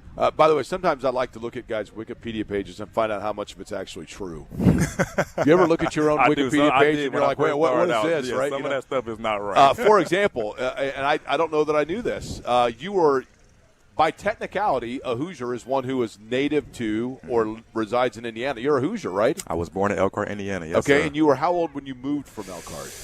I was probably only about 5-6 months old. It wasn't a long time, but my mom's side is all from Elkhart, Indiana.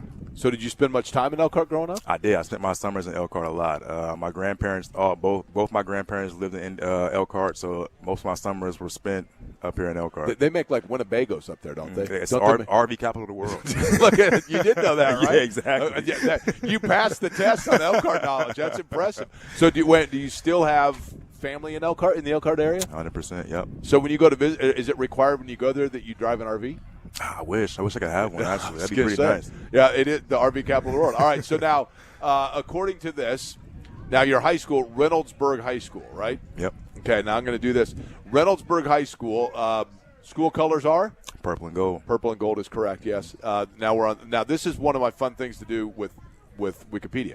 Notable alumni. Notable alumni of your high school.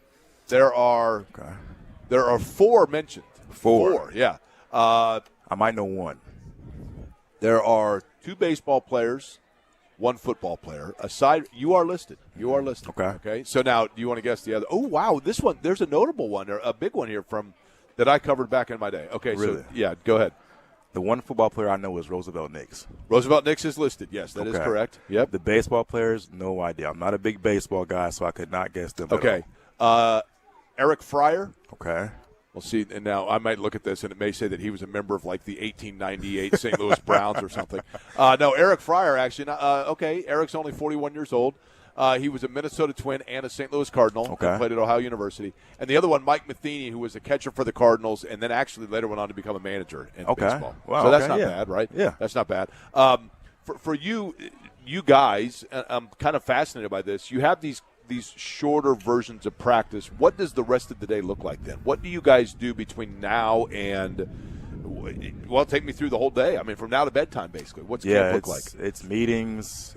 So we probably got about 2 hours before our next meeting. So we're taking care of our bodies, getting into cold tubs, hot tubs, getting treatment. Some guys might get a little nap in, a little 30-minute nap just before. We're probably in meetings for about 2 to about 4. And then we got our walkthrough, go to our walkthrough. Then we're installing, we're watching practice for that day. And that's to about 7:30 or so. Oh, okay. We got dinner in between there, space in between there. But then after that, it's probably about 7:30 to about 7:45. and then we're done for the day. So I mean, it's meetings, it's watching film, it's walkthroughs, it's install. So it's constant. So constant in your so playbook. there is an obligation basically from now until let's say 8 o'clock, right? 100%. Okay, yeah. and then with that, and I know it's a dumb question here, Ashton Dulin, my guest. Do you guys have time to then go out and meet with your family or head home real quick and check the mail and come back, or are you confined to no, you've got to be here, there's bed checks, etc.? So there's bed check at 11. A lot of guys might, if they live close, they'll go back home and then see the family real quick, check in. Some guys like to just stay in the hotel room. I like to go back to my room and then put my Norma Tech boots on and kind of relax, cut on a little bit of film, watch a little bit more film for the night. Call my family, talk to them for a little bit, and then lay my head down and get some rest. Have you gotten a chance, before we let you go here, to really look at, I don't know how much you guys have done in this, because a lot of times you're working out, I'm over here, so I don't see what it is that you're doing. Can you assess for us the defensive backfield of the Colts that you see in practice and just your overall impressions of how they look and what you see? I mean, it's great to have those guys back to the big names. Obviously, we all know Sauce, Mooney. You got Cam back there. The knowledge that they have it makes us only better as a receiver room. Going against those guys every day, they're going to make you better, because if you don't raise your level of play, they're going to make you look bad. So for us, it's knowing that we have that type of competition on the other side of the ball. So for us, it's just matching that energy, matching the level of play. Does Sauce Gardner, from what you've seen of him, and I know that it's not like you've been around him a lot, but yesterday when I saw him, the first thing I noticed, Ashton, is that he is a bigger guy. I mean, he's a longer guy, to use like an NFL draft term, right? Yeah. But does he seem to be? Is his coverage because of his size or because of his collapse range speed? Is he a sticky guy? I think it's a little bit of both. He is sticky, he's smart. He understands concepts, and with that, you got to know that you might have to show him something different just so he thinks, okay, maybe something else is coming. But for him, like I said, he's smart, he's long, so he covers ground quick, and you may think, okay, I got to beat him, I got to jump, and he makes a great play, breaks it up, because, again, he's a long-rangey guy. Okay, I'm going to end with a couple of quick get-to-know things here. Okay. You ready? With Yep. Ashton. Ashton Dulin, my guest. Okay, first is you're sitting in your room tonight, and you're just relaxing to some music, and I grab your iPhone, your iPad, whatever it may be, and I hit shuffle. The artist that it is most likely to land on because it's most represented within your device is who? You might either get some Maxwell, okay, or you might get a little bit of Kim. Okay. Or Jill Scott, I'll say that as well. The last TV show that you binge watched? Ooh, last TV show. I think it was Nemesis. Okay. It's a new one. Good one? It's a good one. Okay. 50 Cent produces that. Favorite movie? Favorite movie? Ooh, I love the Transformer series. Really? Yes. Okay. That kind of fits with you, right?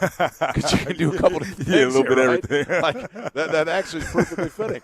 Okay, so as a Transformer this year, you see yourself starting receiver, right? Absolutely. I like that. That's the way it's got to go. And then lastly, what was Malone's nickname? They Pioneers. Were the Pioneers. So you're still a proud Pioneer, right? Absolutely, 100%. Are they ever going to bring football back? Hope so. That'd be great.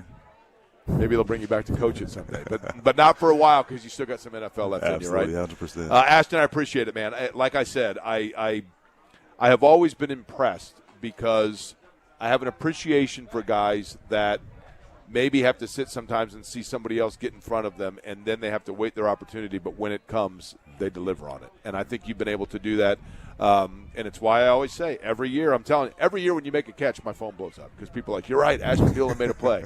So we look forward to that happening again this year, all right? Thank you. I appreciate that. Appreciate it. Ashton Dulin joining us here with the Colts. And again, I do think very high possibility he is a guy that can become a regular part of that receiving core over the course of the year. All right, we come back. I will get back to our Good for the Heart Feel Good Friday from Franciscan Health, and we will recap what has taken place here in Day 3, Practice 3 at the Colts camp, I should say, up here at Drop Lake Grand Park in Westfield, 93.5, 107.5 The Fan.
You're listening to Query and Company on 93.5 and 107.5 The Fan.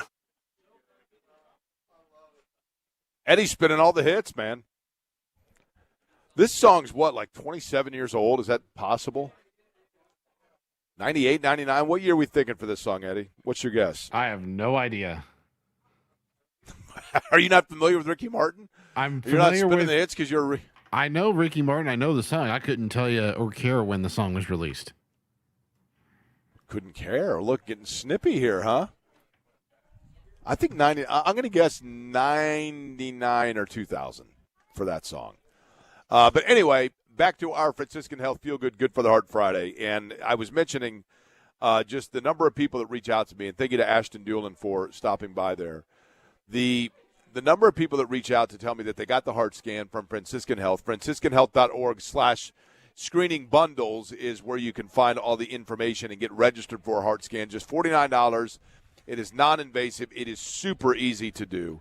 And you get a heart health risk assessment with it. It just kind of gives you that footprint of where things stand in terms of the first step towards your heart health. And then, of course, heart health is so important, and in particular with women. We talk about that. We'll do it again next week.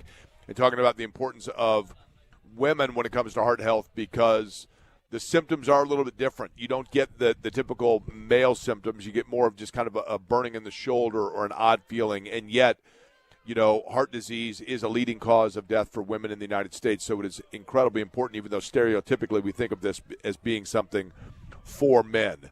But in terms of our story this week, you know, you hear Ashton Dulin talking about the fact of here's a guy that went through Malone University. They don't even offer football anymore. He went there for the track standpoint because he saw the opportunity. And I can only imagine what it must be like to be an elite-level player that has an opportunity at an elite-level education like a Vanderbilt. You know, Vanderbilt is one of the most elite academic institutions in America. I think the acceptance rate at Vanderbilt is below 5%, and that's taking from kids that are all applying there that are at the very top of their class, so to speak.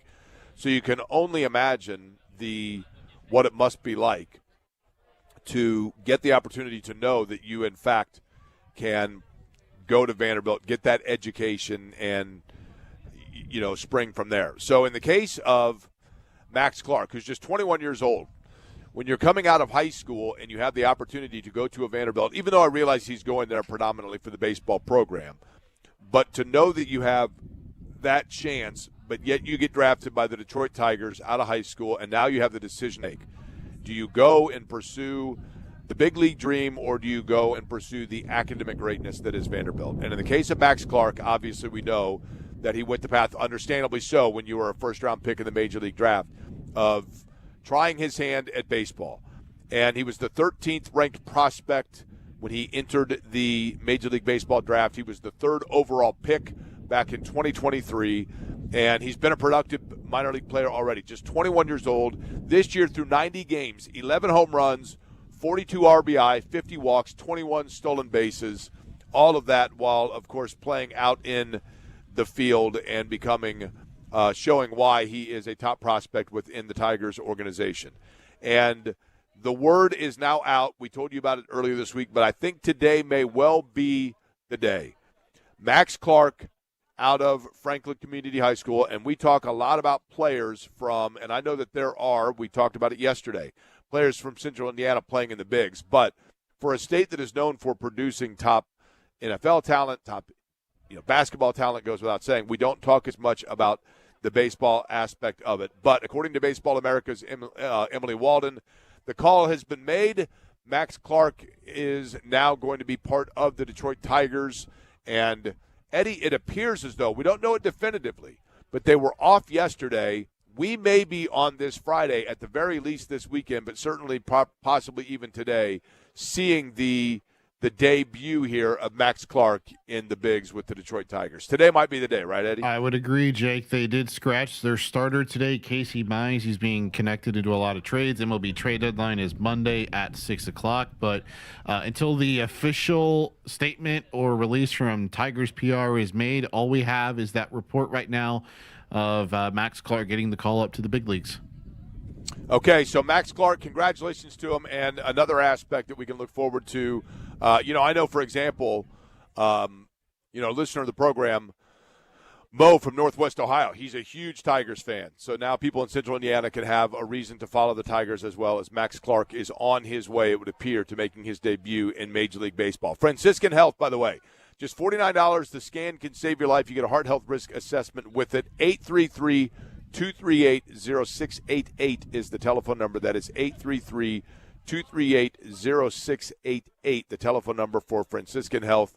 And again, franciscanhealth.org/screening bundles is the website. That is franciscanhealth.org/screening bundles for the heart scan. Just $49, non-invasive, and so easy to do. Eddie, I will ask you this, even though nothing, of course, beats live producing on the radio, but I can't recall because of the Dulin timing. Are we over on breaks, or do I owe you a break? Which is it here? Owe me one.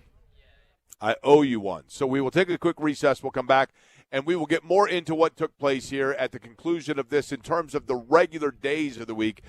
Week number 1, practice number 3 in the books for the Colts. C.J. Allen was out there, I believe. We will get to that as well and what took place today in this little over an hour for the Colts. We'll do it other side here. You're listening to Query & Company on 93.5 and 107.5 The Fan.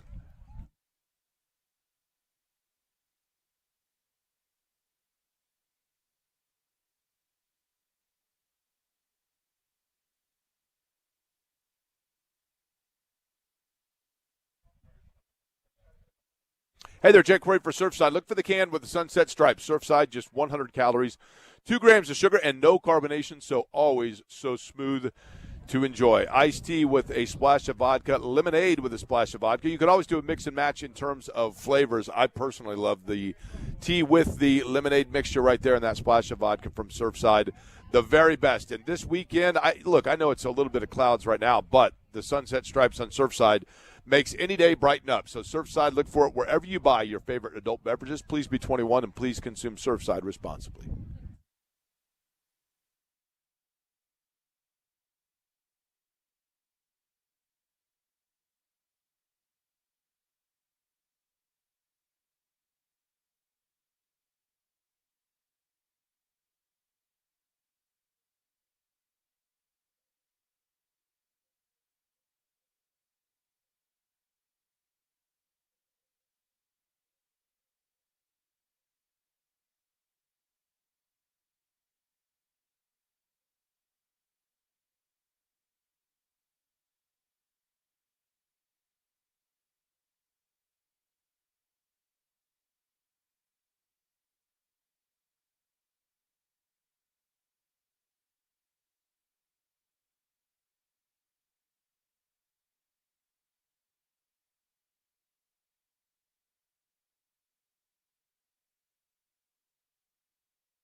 Query and Company on 93.5 and 107.5 The Fan. We are back here at Colts Camp, day number 3. Get you up to speed a little bit, kind of the bullet points. And Kevin Bowen will join us probably about 10 minutes from now and can kind of fill in the blanks because he was able to watch some of the practice. Obviously, we were over here doing the show, and so I could see most of what was going on. Didn't appear as though there was anything seismically notable that took place aside from the following, and that is that C.J. Allen, who is, of course, the Colts' first pick in this year's draft and is the epicenter of that defense, he returned from the physically unable to perform list. So yesterday, unable to perform, today he was able to. And so he was out there today for his first practice. We will see just how many reps he went through, or even if you can tell it, which is kind of a hard thing to tell, exactly how he looked at this point. We will kind of get the lowdown on that. Also, probably the more notable stuff, and one of the things that I know Kevin will be writing about and doing video on later here at 1075thefan.com as well as on his podcast, is just kind of the state of affairs from Carly Ursay-Gordon, who did about I would estimate it as maybe a 10 to 15 minute scrum answering questions from the local media. That took place just a couple of minutes ago, and so that wrapped up. We'll kind of get the lowdown on what she had to say, and there are question marks. This so far has been a drama-free camp. One of the areas that I think it would make sense and behoove for some of that drama to, if you were looking at it, so to speak, I personally think if I'm Jonathan Taylor, I would start making pretty heavy insinuation that I'd like a new deal and I'd like it sooner than later. Because, as we talked about, if something happens this year where the Colts season does go awry, not saying that's going to be the case, but if it does and Taylor's in the last year of his contract, you bring in, whether it be new head coach, whether it be new general manager, whatever it may be, you bring in an entirely new system. And then all of a sudden, the running back position, notably if you're not going with Daniel Jones beyond this year, you're basically starting over. And if you're Taylor, you're looking at it and saying, look, I'm in the last year of what would be my prime contract, and my value is probably higher to Indianapolis, even as great as he is as a player, and he is a very, very good player. But his value to Indianapolis is probably higher than anywhere else, but his contribution in his numbers have largely been based on one critical piece. And that piece, how much does it run alongside? I'll explain what I mean by that, and we'll talk to Kevin Bowen. We'll do it all other side here. From Drop Light Grand Park in Westfield, Colts Camp Day number 3, Query and Company on the Fan.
noon on a Friday, you're halfway through the workday. Just go ahead and coast it in from here. You know, it kind of reminds me of if you were to listen to broadcasts like 1987. I'm going on the way back, I realize, but Al Unser's fourth Indy 500 win as he was working his way through turns 3 and 4, and they said, he can coast from here. I'm giving you permission right now. Just treat your Friday that way right now. You can coast from here, right? And it is a big weekend. There is plenty that we will discuss on Monday, including what takes place out here at Grand Park as the Colts continue their camp. Fever have 2 games over the course of the weekend. That begins tonight in Portland.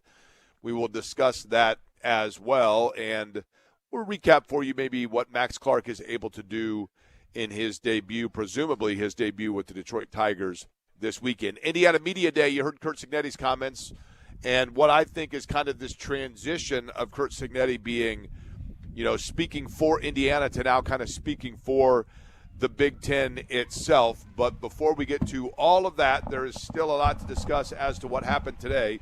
Kevin Bowen, you hear him in the mornings along with James Boyd every morning from 7 until 10 a.m. on the Fan Morning Show, and is kind of the lead Colts beat writer, if you will, for the station itself.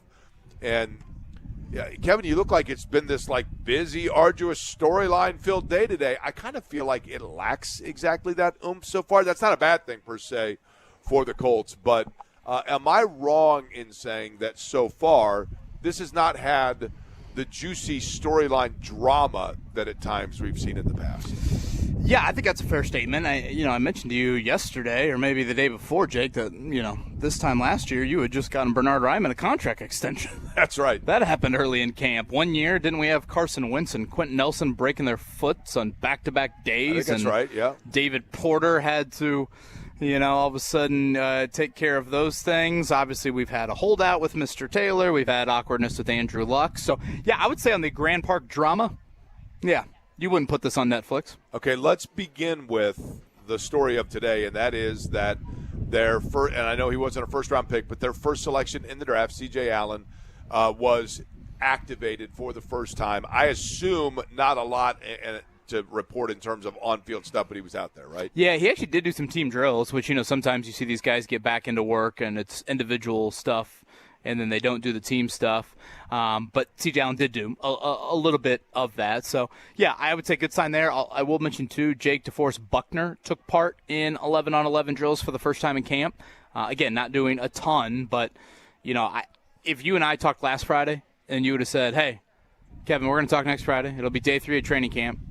What do you think DeForest Buckner will have done? I would not have said he's done as much as he has. Now, again, there's still a lot more to be done there, but I would say that qualifies as positive injury-related news. Yeah, I think, and this is, stating the obvious, right? But DeForest Buckner, to me, Kevin, is such an important piece, not just because of his acumen as a player, but because of the focus that a line has to have in knowing where he is, in shifting that over to corral him. If you need something that can kind of jumpstart Aliatu Latu, by the way, who I do think is starting to round the corner a little bit, or this could be a year where he really takes a step and we start to see who he can be. But I think that so much is based upon and can be freed up based on the presence, not even the statistical contribution, but the presence of DeForest Buckner. Yeah, I think that's spot on. Again, opposing offensive coordinator on a Tuesday night, it's game plan night. 99 for the Colts, we need to double him. Every third down, we need to double him. Red zone, we need to double him. Key moments in the game, we need to double him. Well, now, if he's not the double presence guy anymore, does that double then go over to Latu? So I think it's vital that Buckner still has that element to his game, the commanding presence of, again, another team looks at him and says, yes, we need 2 guys on him, those sorts of things to allow Latu not to, maybe kind of be receiving some of that. And I think we forget this too, Jake. Remember when Buckner got hurt last year? Pittsburgh Steelers game. So he gets hurt in that game, leaves that game, Colts lose that game. Then they go to Germany, and they beat the Falcons. Buckner plays in 1 game the rest of the year. That was the 49ers game, the Monday night game, and Buckner barely played in that game. And what happened? The Colts lost, what, their last 7 games of the season. Right. Again, Daniel Jones' injury obviously was the bigger one, but I think we forgot, too, that Buckner was gone. Now, again, the question becomes neck, nerve. Is he still the same old DeForest Buckner, or has Father Time finally caught up to a guy that James Boyd always describes as God's favorite? When you look at this particular defense, Kevin, there's question at linebacker, I think. And I don't mean question in terms of do they have guys. I just think they're new faces there, right? But is this a defense, and can you rely on this? Can you be a defense that its strength is in the back of it? And then that kind of pushes everything down because you are shortening the amount of field that an offense can be productive against you, and therefore you're forcing people into a smaller area offensively of where they can operate. Does that make sense? Yeah. Because it feels their strength is in the backfield. Yeah, I would agree. We had this debate last year when Sauce Gardner got traded here. Would you rather have Sauce Gardner at corner or the equivalent of Sauce Gardner at defensive end? I'd rather have him at defensive end. Right, I would agree with that. You're closer to the line of scrimmage. You're closer to the football. And they can't, yes, they can try to block you. They can use multiple people. But, literally from a corner standpoint, they can throw away from you. It's not great. You obviously eliminate half the field. But, there's been corners in this league where they literally do not throw your way at all. Whereas from a, defensive end standpoint, you can't totally get away from them. Myles Garrett still finds a way to wreck games, even though he's doubled and triple teamed and all of that. So, I do think they are a defense that is certainly much more equipped on the back end. And as great as, we were talking about this on the morning show, as great as Travaris Ward, and by the way, wonderful conversation with you yesterday and him, and Sauce Gardner, and the constant praise of Justin Wally, as great as they are, Jake, you could have Deion Sanders, Ronnie Lott, and Darrelle Revis out there, and they can't hold up for 5, 6, 7 seconds. Right. I mean, that's just... Well, but, Kevin, that gets into that argument, or that debate's probably a better word, of, which is the better, can you get coverage sacks? If you don't have guys that are rounding the corner, if you don't have Freeney and Mathis back there that are collapsing, right, can elite corners in an elite defensive backfield hold the ground? Right. I mean, I'm not saying you need Freeney and Mathis, but you don't need me and you. Right. Totally. It's like watching. And there are guys that at some point you go, it's me and you. Right.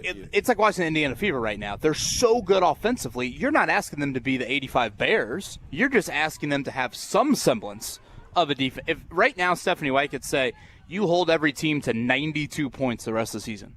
Yeah, they don't lose a game probably, right? Right, which 92 is a ridiculous high number. Right. In the W, but still, that's how good they are from an offensive standpoint. So that's kind of how I view the secondary. You're not asking. Latu does not need to be a 21-sack guy, and Buckner doesn't need to be, all pro. Obviously, all these things would be beneficial. But if they could just get a consistent rush, and the benefit of having Ward, Wally, Gardner on paper is now maybe you can blitz an extra guy. Maybe you can do some things in the front that you would trust those guys. You don't have to just say, we're so bad in the secondary, we have to rush 4 because we have to commit to so many more on the back end. You forget about this, Kevin. You forget that a year ago, for the first half of the year, I won't say all the way through 10 games, but the first half of the year, there was a conversation that we were having on the radio about, historic level of efficiency offensively for this team. Right? Oh, yeah. Yes, correct. When Daniel Jones 2000 Rams type stuff. Totally, yeah. right? Yeah. And like the 2000 Rams, it caught up to them a little bit. But can this offense show that level of efficiency again? Boy, it's just so hard to replicate that. I mean, there are a lot of things that were going their way. First off, it was an easier, I think, schedule. Secondly, I think there was a little bit of an element of an unknown. Now you have, 10, 12 games of sample size of Daniel Jones and Shane Steichen on film. Obviously, Jonathan Taylor was super healthy. And, say what you will about Michael Pittman Jr., but, right now you would take him in this wide receiver group. And obviously Alec Pierce as well. So I think it's hard to replicate that, but again, you don't need – I mean, they were beating the you-know-what out of some teams. They were beating teams by 2 and 3 and 4 scores. Right.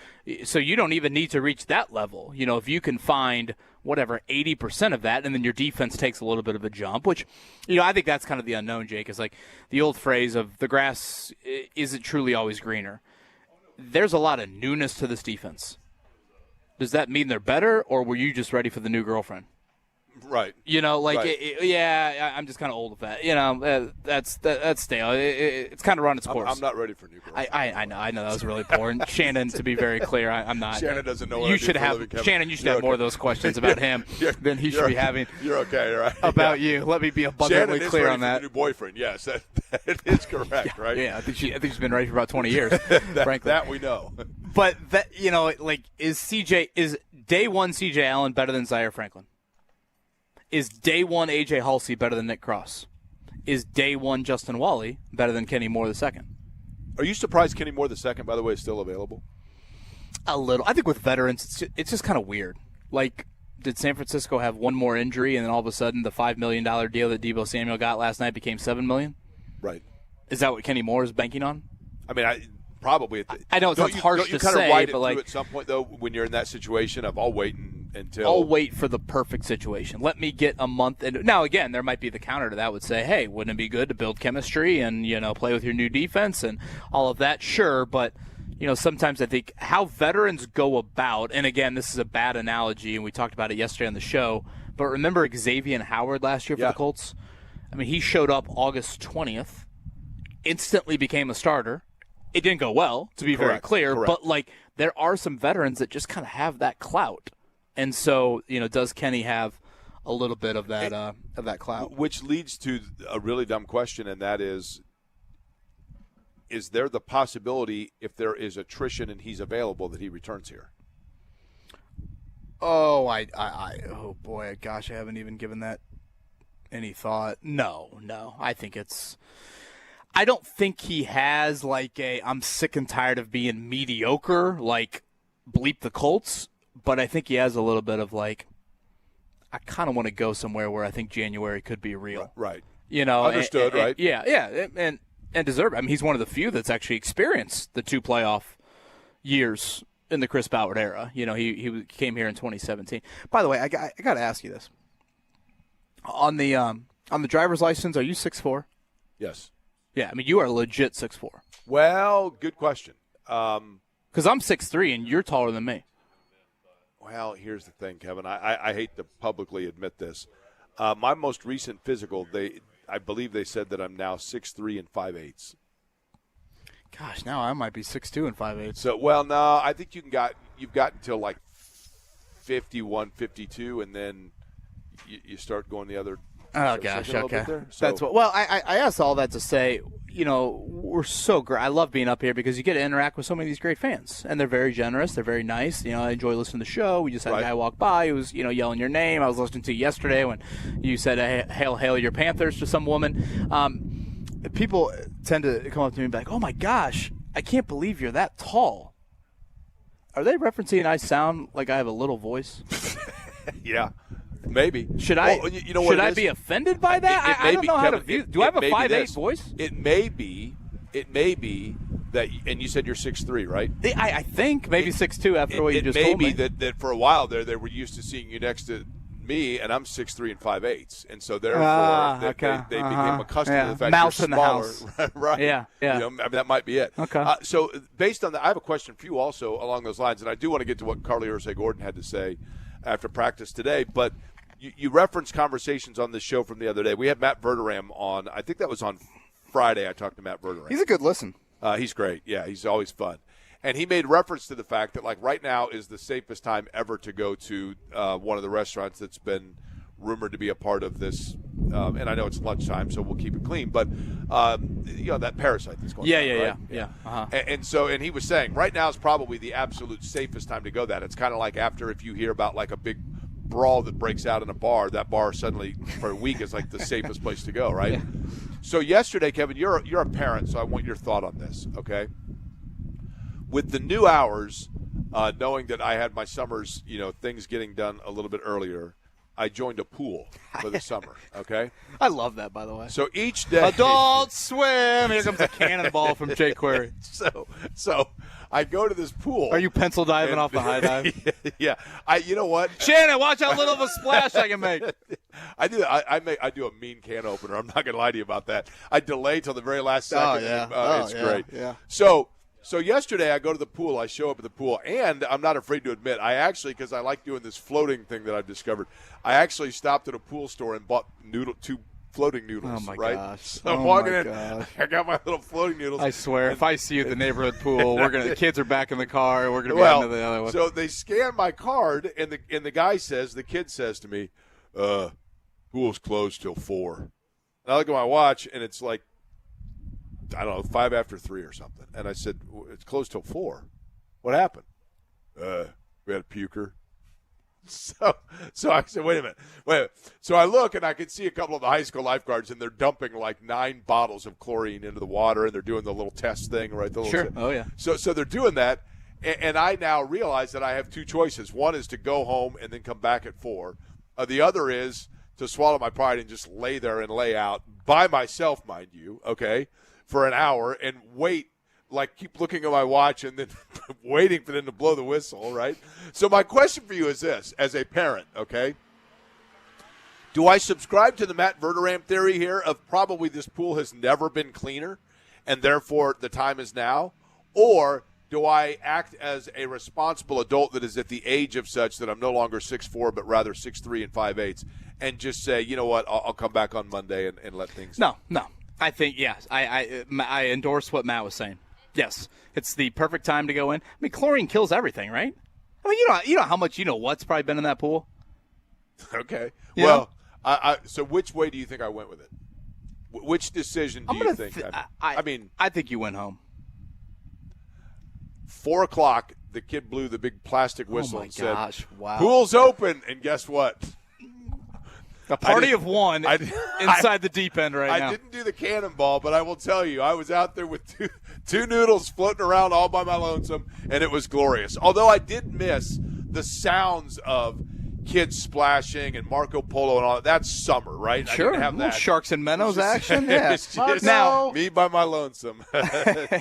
Just me by my lonesome. Now, back when we were younger at the neighborhood pool, two stories I have. One, my best friend Steven wasn't at the pool yet, so I saw these commercials for collect calls. And I'm like, I'm going to collect call. Where is he? So I called his home. I knew his home phone number. Right. And his dad answered and thought I was in trouble. I didn't get the meaning of the collect call. People do the collect calls because they're in desperate need. Wait, didn't you ever do the college collect call to your parents? I'm not that old. So when I was in college, if I would road trip somewhere, if I'd go back to school, whatever it was, I would do a person-to-person collect call. Tom was the family cat. Yeah. So let's say that when I drove out to New York for the summer, and I got to New York, my parents needed to know I made it safely. I need to make a person-to-person collect call to Tom from Jake. The operator says, we have a person-to-person collect call to Tom from Jake. My mom says, oh, I'm sorry, Tom's not available. Tom's not here right now. Okay, no problem. No charge. Smart. But my mom knows now. Yeah, chess, not checkers. Beautiful. Well, the other thing that we did at the neighborhood pool is we would have some dares, and it would only take the boldest of the bold. Drop a Snickers in the pool. Okay. Next thing you know, it looks like your pool at 3:05 yesterday. I got the pool to myself. Look at that. All right. Okay. Whistle blows. Chlorine bottles come out. High school lifeguards are cleaning it. Now, what about this? And we're out for the next hour. How about the double dare of then the one that has to eat the Snickers? Right? I mean, well, come on, right? And the key, too, could be, you maybe need a half-eaten Snickers, Not all of them come in that shape and size. Fair enough. Okay. Carly Ursay-Gordon did hold court. How long would you guess it was that she spoke? Well, it's funny you say that. I've had my phone open trying to post a video here, and I believe 12 minutes she talked over there. In those 12 minutes, how many different topics? A lot. She's not a very, when she's done talking, she's done talking. Like, if she wants to answer a 5-word and give 5 words, her dad would never do that, right. I guess is what I'm getting at here. So we covered the future of training camp. We covered Jonathan Taylor and his contract. We covered the urgency of the season. We covered Chris Ballard's future. And were there any answers given where you raised an eyebrow? She used the phrase operational efficiency as the reason why training camp is leaving here. I think, and she said specifically that the financial reasons are not because of it. I think that's debatable. Now, the trend of NFL training camps has certainly to get away from these sites, frankly. Right. The Colts are really one of the final ones to be doing this remote. But I just hate it. I mean, you've been to the Colts facility numerous times, Jake. Unless they all of a sudden take over those soccer fields next door, I don't know how you replicate this or even come close. And my thing is this. We have to keep this in mind about training camp. Training camp for me is not about the Lucas Oil Company. And I'm just using Lucas Oil as the biggest sponsor. Huntington, whoever your biggest corporate sponsors are. To me, it's about the common fan. Totally. It's about the access that you provide. We've got our Toledo father-son that listen to the show daily. They're on day 3 here. The son got Sauce Gardner to sign an actual sauce packet. That's pretty cool. How about that? Yeah, that's solid. But that's what it's about. It's about the fan that even if you go to a preseason game, you're spending a couple $100. Well, Kevin, look. So I guess last thing, what I'm getting at, I don't want to see this camp go to West 56th Street and them to have a tent in the corner and it's all their season ticket members. Yeah, I mean, I agree with that because I was walking in today and I'm walking, I parked my car and I'm walking and you see a ton of this. But walking in front of me, I see he could not have been over the age of 4 and he's wearing a plastic Colts helmet. Okay. Sure.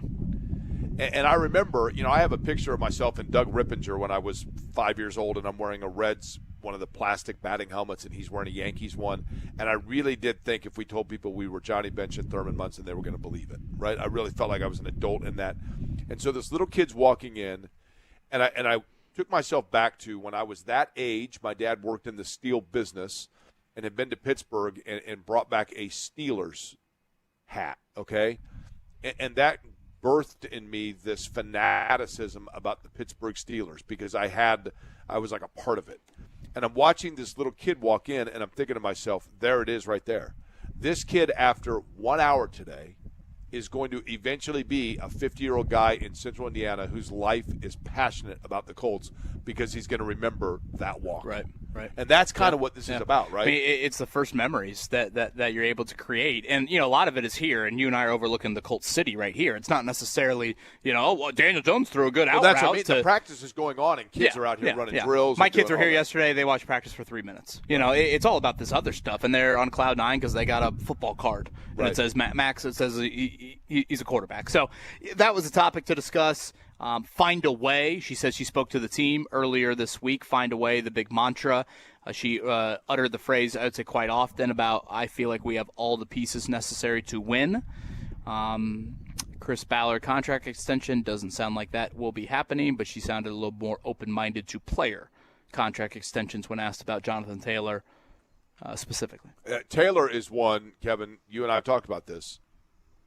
If I'm Jonathan Taylor's agent, I'm telling him right now that it's time to really start putting the clamps on trying to get that done, assuming he wants to be here, because I think this is the franchise where he has the highest value, and he has value anywhere.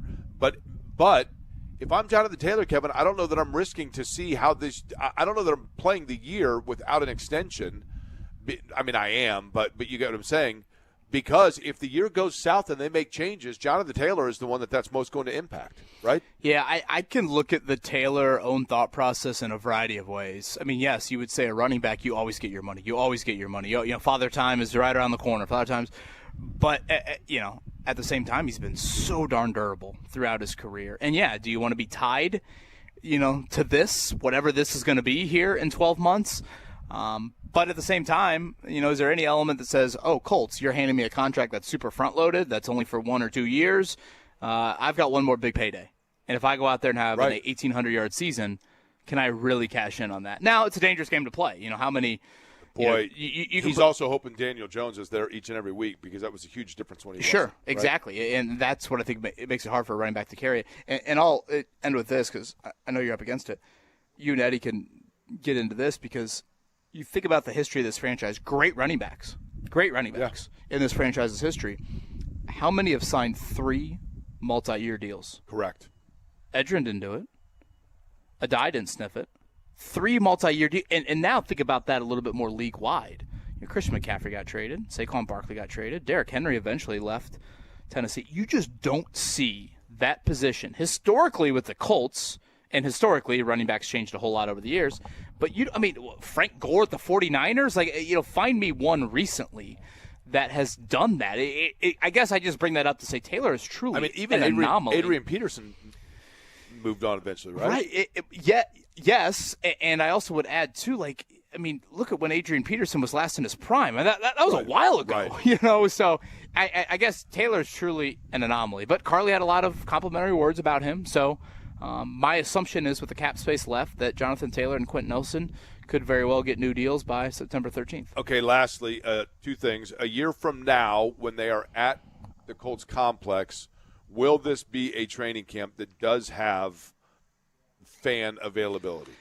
I assume some, but again, who are the fans? Right. How many are them there? Selfishly, I'd love to see them go to high schools around the area. I get there's a security probably element in creating whatever you need to create there, but how about, Tuesday at Pike, Friday at Ben Davis, Tuesday at the Butler Bowl, Wednesday at UIndy. They've done that. I've been to a Warren Central Colts practice before, right. So I just because Lucas Oil to me doesn't have the same intimate element to it, and this probably more because you're super into everything Indy. Does Visit Indy have Lucas Oil booked right now next year for Gen Con? Right. Lucas Oil has booked their massive conventions. Is Monster Truck locked in for the next couple of years? Right. How do the Colts as a tenant, impact those things? Okay, and then the other one is because the roster bonus happens, I assume, at midnight tonight. Like Anthony Richardson's already scheduled his phone to alert to go to the app of his bank to look at it and go, all right, $4.2 million just dropped in at midnight tonight. Gosh, that must be nice. No kidding, right? Is he an Indianapolis Colt in 2 weeks? Yeah, I think so. You don't think somebody is just waiting for that before they then say, all right, we'll give you a six-rounder? Deadline spur action, and this is a deadline. It's a rather significant financial deadline because now he's vet minimum if you're another team. Right. That's a lot easier to explain than $5 million. So I think he is still here, but I don't know. As the days moved along, when you said that, for some reason I just paused, and I was unsure of it. So I don't know. I did see him throw a couple of passes that looked elevated yesterday, for what that's worth. Yeah, a fan asked me after practice, he goes, AR throwing a bunch of hospital balls out there. That might have been a hair harsh, but right. There were a couple that just catching the ball from Anthony Richardson is harder than catching the ball from Daniel Jones would Fair. be the easier way to put it. Fair. All right, we'll let you get to work. We'll look for the coverage over the course of the weekend, including practices continuing this weekend. And we'll have it all covered both in podcast form, video form, written form as well. Cannonball! It's can openers.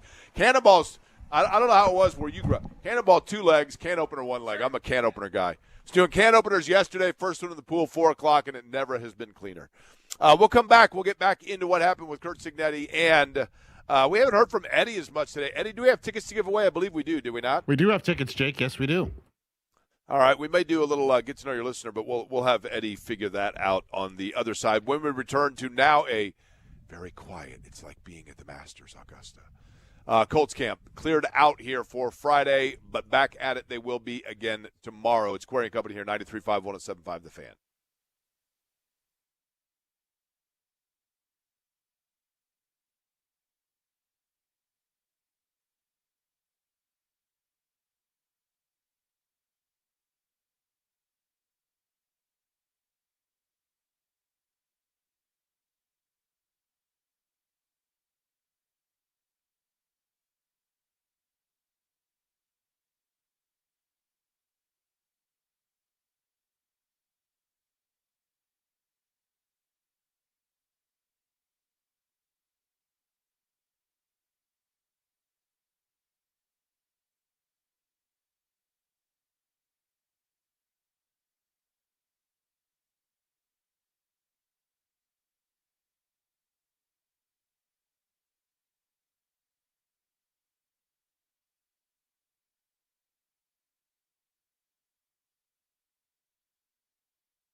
Company on 93.5 and 107.5 The Fan. I think this guy that just passed me, that's got the gig, man. Just get on one of those big John Deere tractors and go out and I guess I don't think he's mowing the lawn. Is this the equivalent of – it looks like a sweeper. This looks like at an IndyCar event when the sweeper comes out and just picks up like loose debris. Is that what the guy's doing right now? But he's just got his headsets on. I don't know if he's listening to the show or not. Just driving around, kind of I mean, the sun is kind of peeking out, so it's overcast, but it's not bad. Kind of a breezy day. And practice is done. Ashton Dulin joined us earlier on the program. If you missed that, about an hour or so ago, he joined us. And I thought was pretty engaging. First time that I've really had that in-depth a conversation with him. But just I think that his journey to this point is reflected in the way that he approaches being a Colt. And Ashton Dulin is one that is going to have plenty of opportunity if, and again, as of right now, I mean, they have not gone out and signed a big-name free agent or one that you would think is an NFL veteran / starter. So Ashton Dulin, who has played well, I think, when his number's been called in terms of being a depth piece at receiver for the Colts, seemingly is going to get that opportunity again this year to show what he can do and see if he can be more than just a special teams ace for them, which he has been very good at that. Cam Blankenship, who's the engineer here, just raised a really good point. And that is, and I get it. I totally understand, appreciate, respect from anybody in their car right now that's like, I got in the car, it's lunchtime, I'm getting ready to go to Chicago's Pizza for the lunch buffet, I'm thinking about the weekend, I'm looking forward to it, and I get in the car and I'm just tired of hearing about the Colts and Anthony Richardson. I get it. But there's an irony in the fact that Chris Ballard, when you look at the Chris Ballard tenure, and if Chris Ballard was done today with the Colts, if Chris Ballard just says, you know what, that's it, I'm done. If he leaves right now, there are two things that years from now we'll talk about in the Chris Ballard era. When we talk about Bill Tobin, the first thing that comes up is the Mel Kiper rant. When you talk about Bill Polian, one of the first things that comes up, to be honest with you, aside from all of the winning, and I like Bill Polian a great deal and have developed a really good relationship with him since his days as an executive. But, one of the things that comes up is the famous Jay Moore tirade, right? And for Chris Ballard, the two things that will come up, one of them will be that of Andrew Luck, and the other will be the swing and the miss on Anthony Richardson. Plain and simple. He, barring something turning around here, Chris Ballard's tenure is kind of attached at the hip in branding with the sink or swim of Anthony Richardson at this point. And yet, Cam raised a very interesting point. If this is, and it certainly appears to be the case, if this for Chris Ballard is a must-win year, if this for Chris Ballard is a one-year audition, everything else is in the past. And Carly Ursay-Gordon has talked about and been open about the fact of, it comes down to 1 year. I had a feeling with Shane and Chris at the end of last year. Everybody else wanted them out, but I, Carly Ursay-Gordon, as the owner of the Indianapolis Colts, I believed that I needed to assess another year. It's the final year of the contract, so it's a big year. And we have to see some progress. And she knows. I still believe this and will believe this for a very long time. She knows what the fans want, by and large, not all, but what the majority of fans want. And I also will always believe that part of last year with Chris Ballard, and maybe Chris Ballard doesn't get enough credit in this regard, maybe he doesn't get enough benefit of the doubt in this regard. Maybe Chris Ballard, over the last handful of years, had a lot more behind the scenes to deal with than we realized. Maybe he had a lot bigger challenges from an operational standpoint or a continuity standpoint or a stability standpoint or even an understanding of expectation of ownership. Maybe those were more challenging things in the late years, rest his soul and no disrespect to him, of Jim Irsay and just some of the inconsistencies of Jim Irsay in his later years. Maybe that created, for Chris Ballard, additional challenges that went beyond simply Andrew Luck retiring. And maybe it created an uncertainty in terms of, we all have it at a workplace. Hey, do you know what we're doing with the Anderson report? You know what? I'll be honest with you. We're still waiting on the clearance on that. I'm still waiting for marketing to get back to me as to whether or not we're a go on the Anderson report. It's been submitted, but we haven't gotten budget yet, and corporate hasn't gotten back to me yet on what our budget's going to be, so everything right now is just kind of on hold. And maybe Chris Ballard, for the last, I'll just say 3, I'm spitballing a number, maybe there were a lot of things that Chris Ballard, in terms of the direction that he wanted to go with the franchise, or things that he wanted to do, or players that he wanted to acquire, or money that he wanted to be able to spend, maybe there were certain things where when people said, where are we going with this, that he had to say, I'll be honest with you, I'm not totally certain as of right now. I talk to Mr. Irsay regularly, but there are still some things that are kind of hanging in the balance here. And maybe Chris Ballard did have, and to his credit, he's never once, to my knowledge, publicly said that. He's never leaned on that. He's never offered that as either explanation or excuse. But maybe it existed. And if it existed, the one person that would know that better than anybody would be Carly Irsay-Gordon. So maybe Carly Irsay-Gordon, in fact, when she said to us, I just looked at it and I had a feel about Chris and Shane, and I wanted to continue for another year and give it another year with Chris and Shane. Maybe what Carly Irsay-Gordon was actually telling us was, I know some of the challenges that existed, and I felt it fair to, now that those things, and I don't mean that now Jim Irsay's not here, I don't mean it that way. But now that we can have a clearer understanding and vision and conversation, I felt it best to then analyze at the end of this year, once we are crystal clear and I am crystal clear as to my expectation. And I'm not worried about, and I'm not having to contend with some of the things that come with the transition of power now.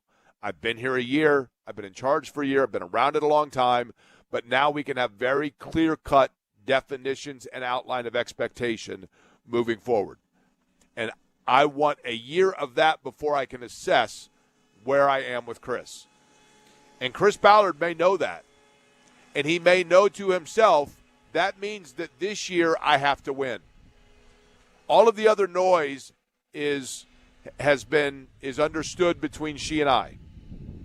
But it's going to come down to whether or not I win.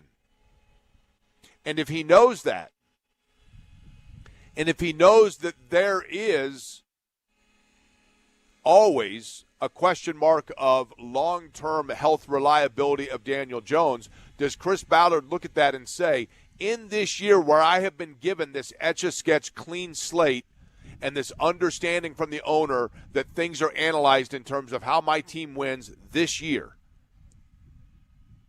I have to then realistically think about if my quarterback in Daniel Jones is not available in a 2 to 4 week window. Anything beyond 4 weeks, you kind of know that then you're getting into territory of lost year, but with any quarterback or franchise.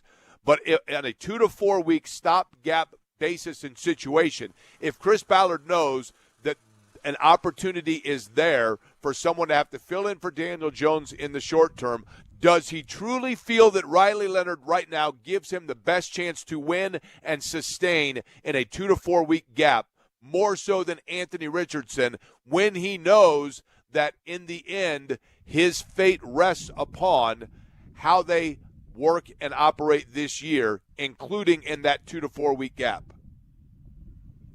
And does he say to himself, it is ironic that perhaps from a fan base standpoint, my future is uncertain because they think about the swing and the miss of the acquisition of Anthony Richardson. But now it comes down to the fact that I may have to keep him as my insurance policy because if it's needed, he gives me the best chance to sustain in a short term and keep myself afloat to then get that extension at the end of this year. Does he really think, does Shane Steichen really think that Riley Leonard is the better option there? He's made some gains, I think, and he's taken some steps. But I would think deep down, especially in the case of Shane Steichen. Now, Shane Steichen, I think, knows probably that Richardson is the better talent, but that's where I think things get interesting because I think Ballard knows in that situation short term, Richardson's the better option. But I think Steichen on that helmet tap was done. Done. And I don't think that there are many areas where you have a coach and GM that are not step-by-step in this franchise. But that's one of them. That it wouldn't surprise me if there are long conversations that take place. You're the coach. I've hired you to make these decisions. But at the same time, my future may rest in one of the decisions that I'm strongly suggesting you make. Jake, I really like this text from Greg from Avon. So the first 9 years were basically a freebie. Man, I wish I had this deal in my business. I don't disagree with that. I think most fans feel that way. I think, but there is, and Greg, I totally agree with you. I'm saying you can't rule out the possibility. If that's the case, if the first 9 years were a freebie, and now all of a sudden Carly Gordon is saying to us, listen, now is when the assessment really truly comes down to this year, then you have to look at it and ask yourself, is it possible that during that 9 years there were challenges that Chris Ballard was operating under that now are a clean slate? And I'm hesitant to say that because it makes it sound like I'm indicting Jim Irsay. I'm not saying that. Jim Irsay was he was a great owner for fans. He was a great football guy. He was passionate about this franchise more so than probably any owner within the league. But I also think that especially in his later years that he did meddle in terms of operational things more so than he did, say, for example, during the Polian era. And that's a whole different talk show as to why I believe Polian had an autonomy that Grigson and Ballard did not. I think Jim Irsay is a guy that the one thing in football where he knew he fell short of his own expectation is when his dad made him the general manager, and he erred in that regard, and he miscalculated things in that regard. And I think once he knew that he had the opportunity to hire a young general manager, he did it with Grigson and then with Ballard, knowing that that meant he could have influence on decisions to allow subconsciously himself to offset the area where in football he felt it had eluded him. And that was absolutely his right, and it's a total part of normal human nature, and I understand and respect it. But I wonder if, I don't know, but I wonder if Carly Gordon isn't the one person that looks at that and basically is saying to us, Chris, I get it. But, Greg, you're not wrong. Now, we have tickets to give away to the Great Indiana State Fair. I'll be out there, as a matter of fact, coming up, I believe, is it a week from today for opening day at the Dairy Bar. Look forward to that. But, Eddie, how would you like to give the tickets away? Are we doing this via the text line? Yes, we are. 239-1070 is the text line. I will allow Eddie to pick the number. I picked yesterday, so it's your turn to pick. What's the lucky number for one Jake Query today? You know what? I'm going to go with 16 because Ashton Dulin I thought was outstanding earlier, and he is number 16 for the Colts. So if you are the 16th person to text in and simply say, I want the tickets, then you are on your way to the Great Indiana State Fair with the 4-pack for that. JMV is also going to join us coming up just a couple of minutes. We will preview, see what he's warming up, if you will, on this nice Friday. A little bit overcast, I understand.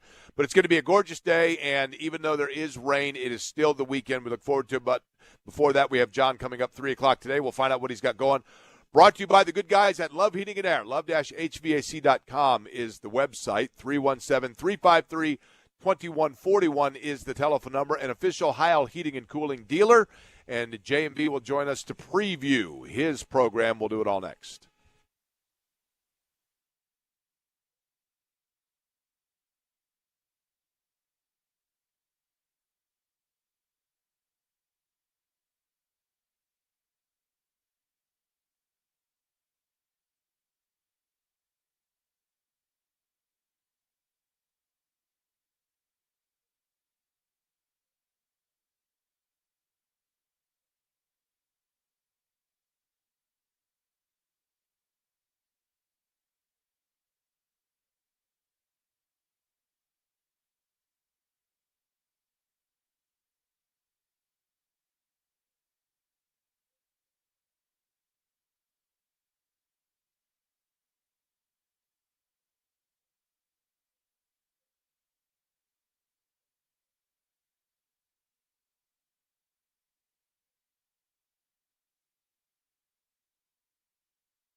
This is Query and Company on 93.5 and 107.5 The Fan.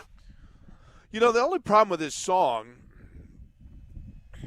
closing time isn't usually when they're telling you, well, I guess they do say finish. They don't say order another, right? They do say finish your whiskey or beer. He's usually last call as well before closing time. Eddie, in your lifetime, I'd like to know how many times you've closed down a bar. Like, how many times have you been in the bar when the lights come on, you look around, you're like, really? Okay, everybody looks different. That's cool. Twice. Okay. You know, back in the day, and let me know when John joins us here, I know I'm not wrong in this. I kid you not. There was a time in Broderpool, somebody else verify for me if I'm wrong in this. Rob Sabatini be a good person to ask. He would know this.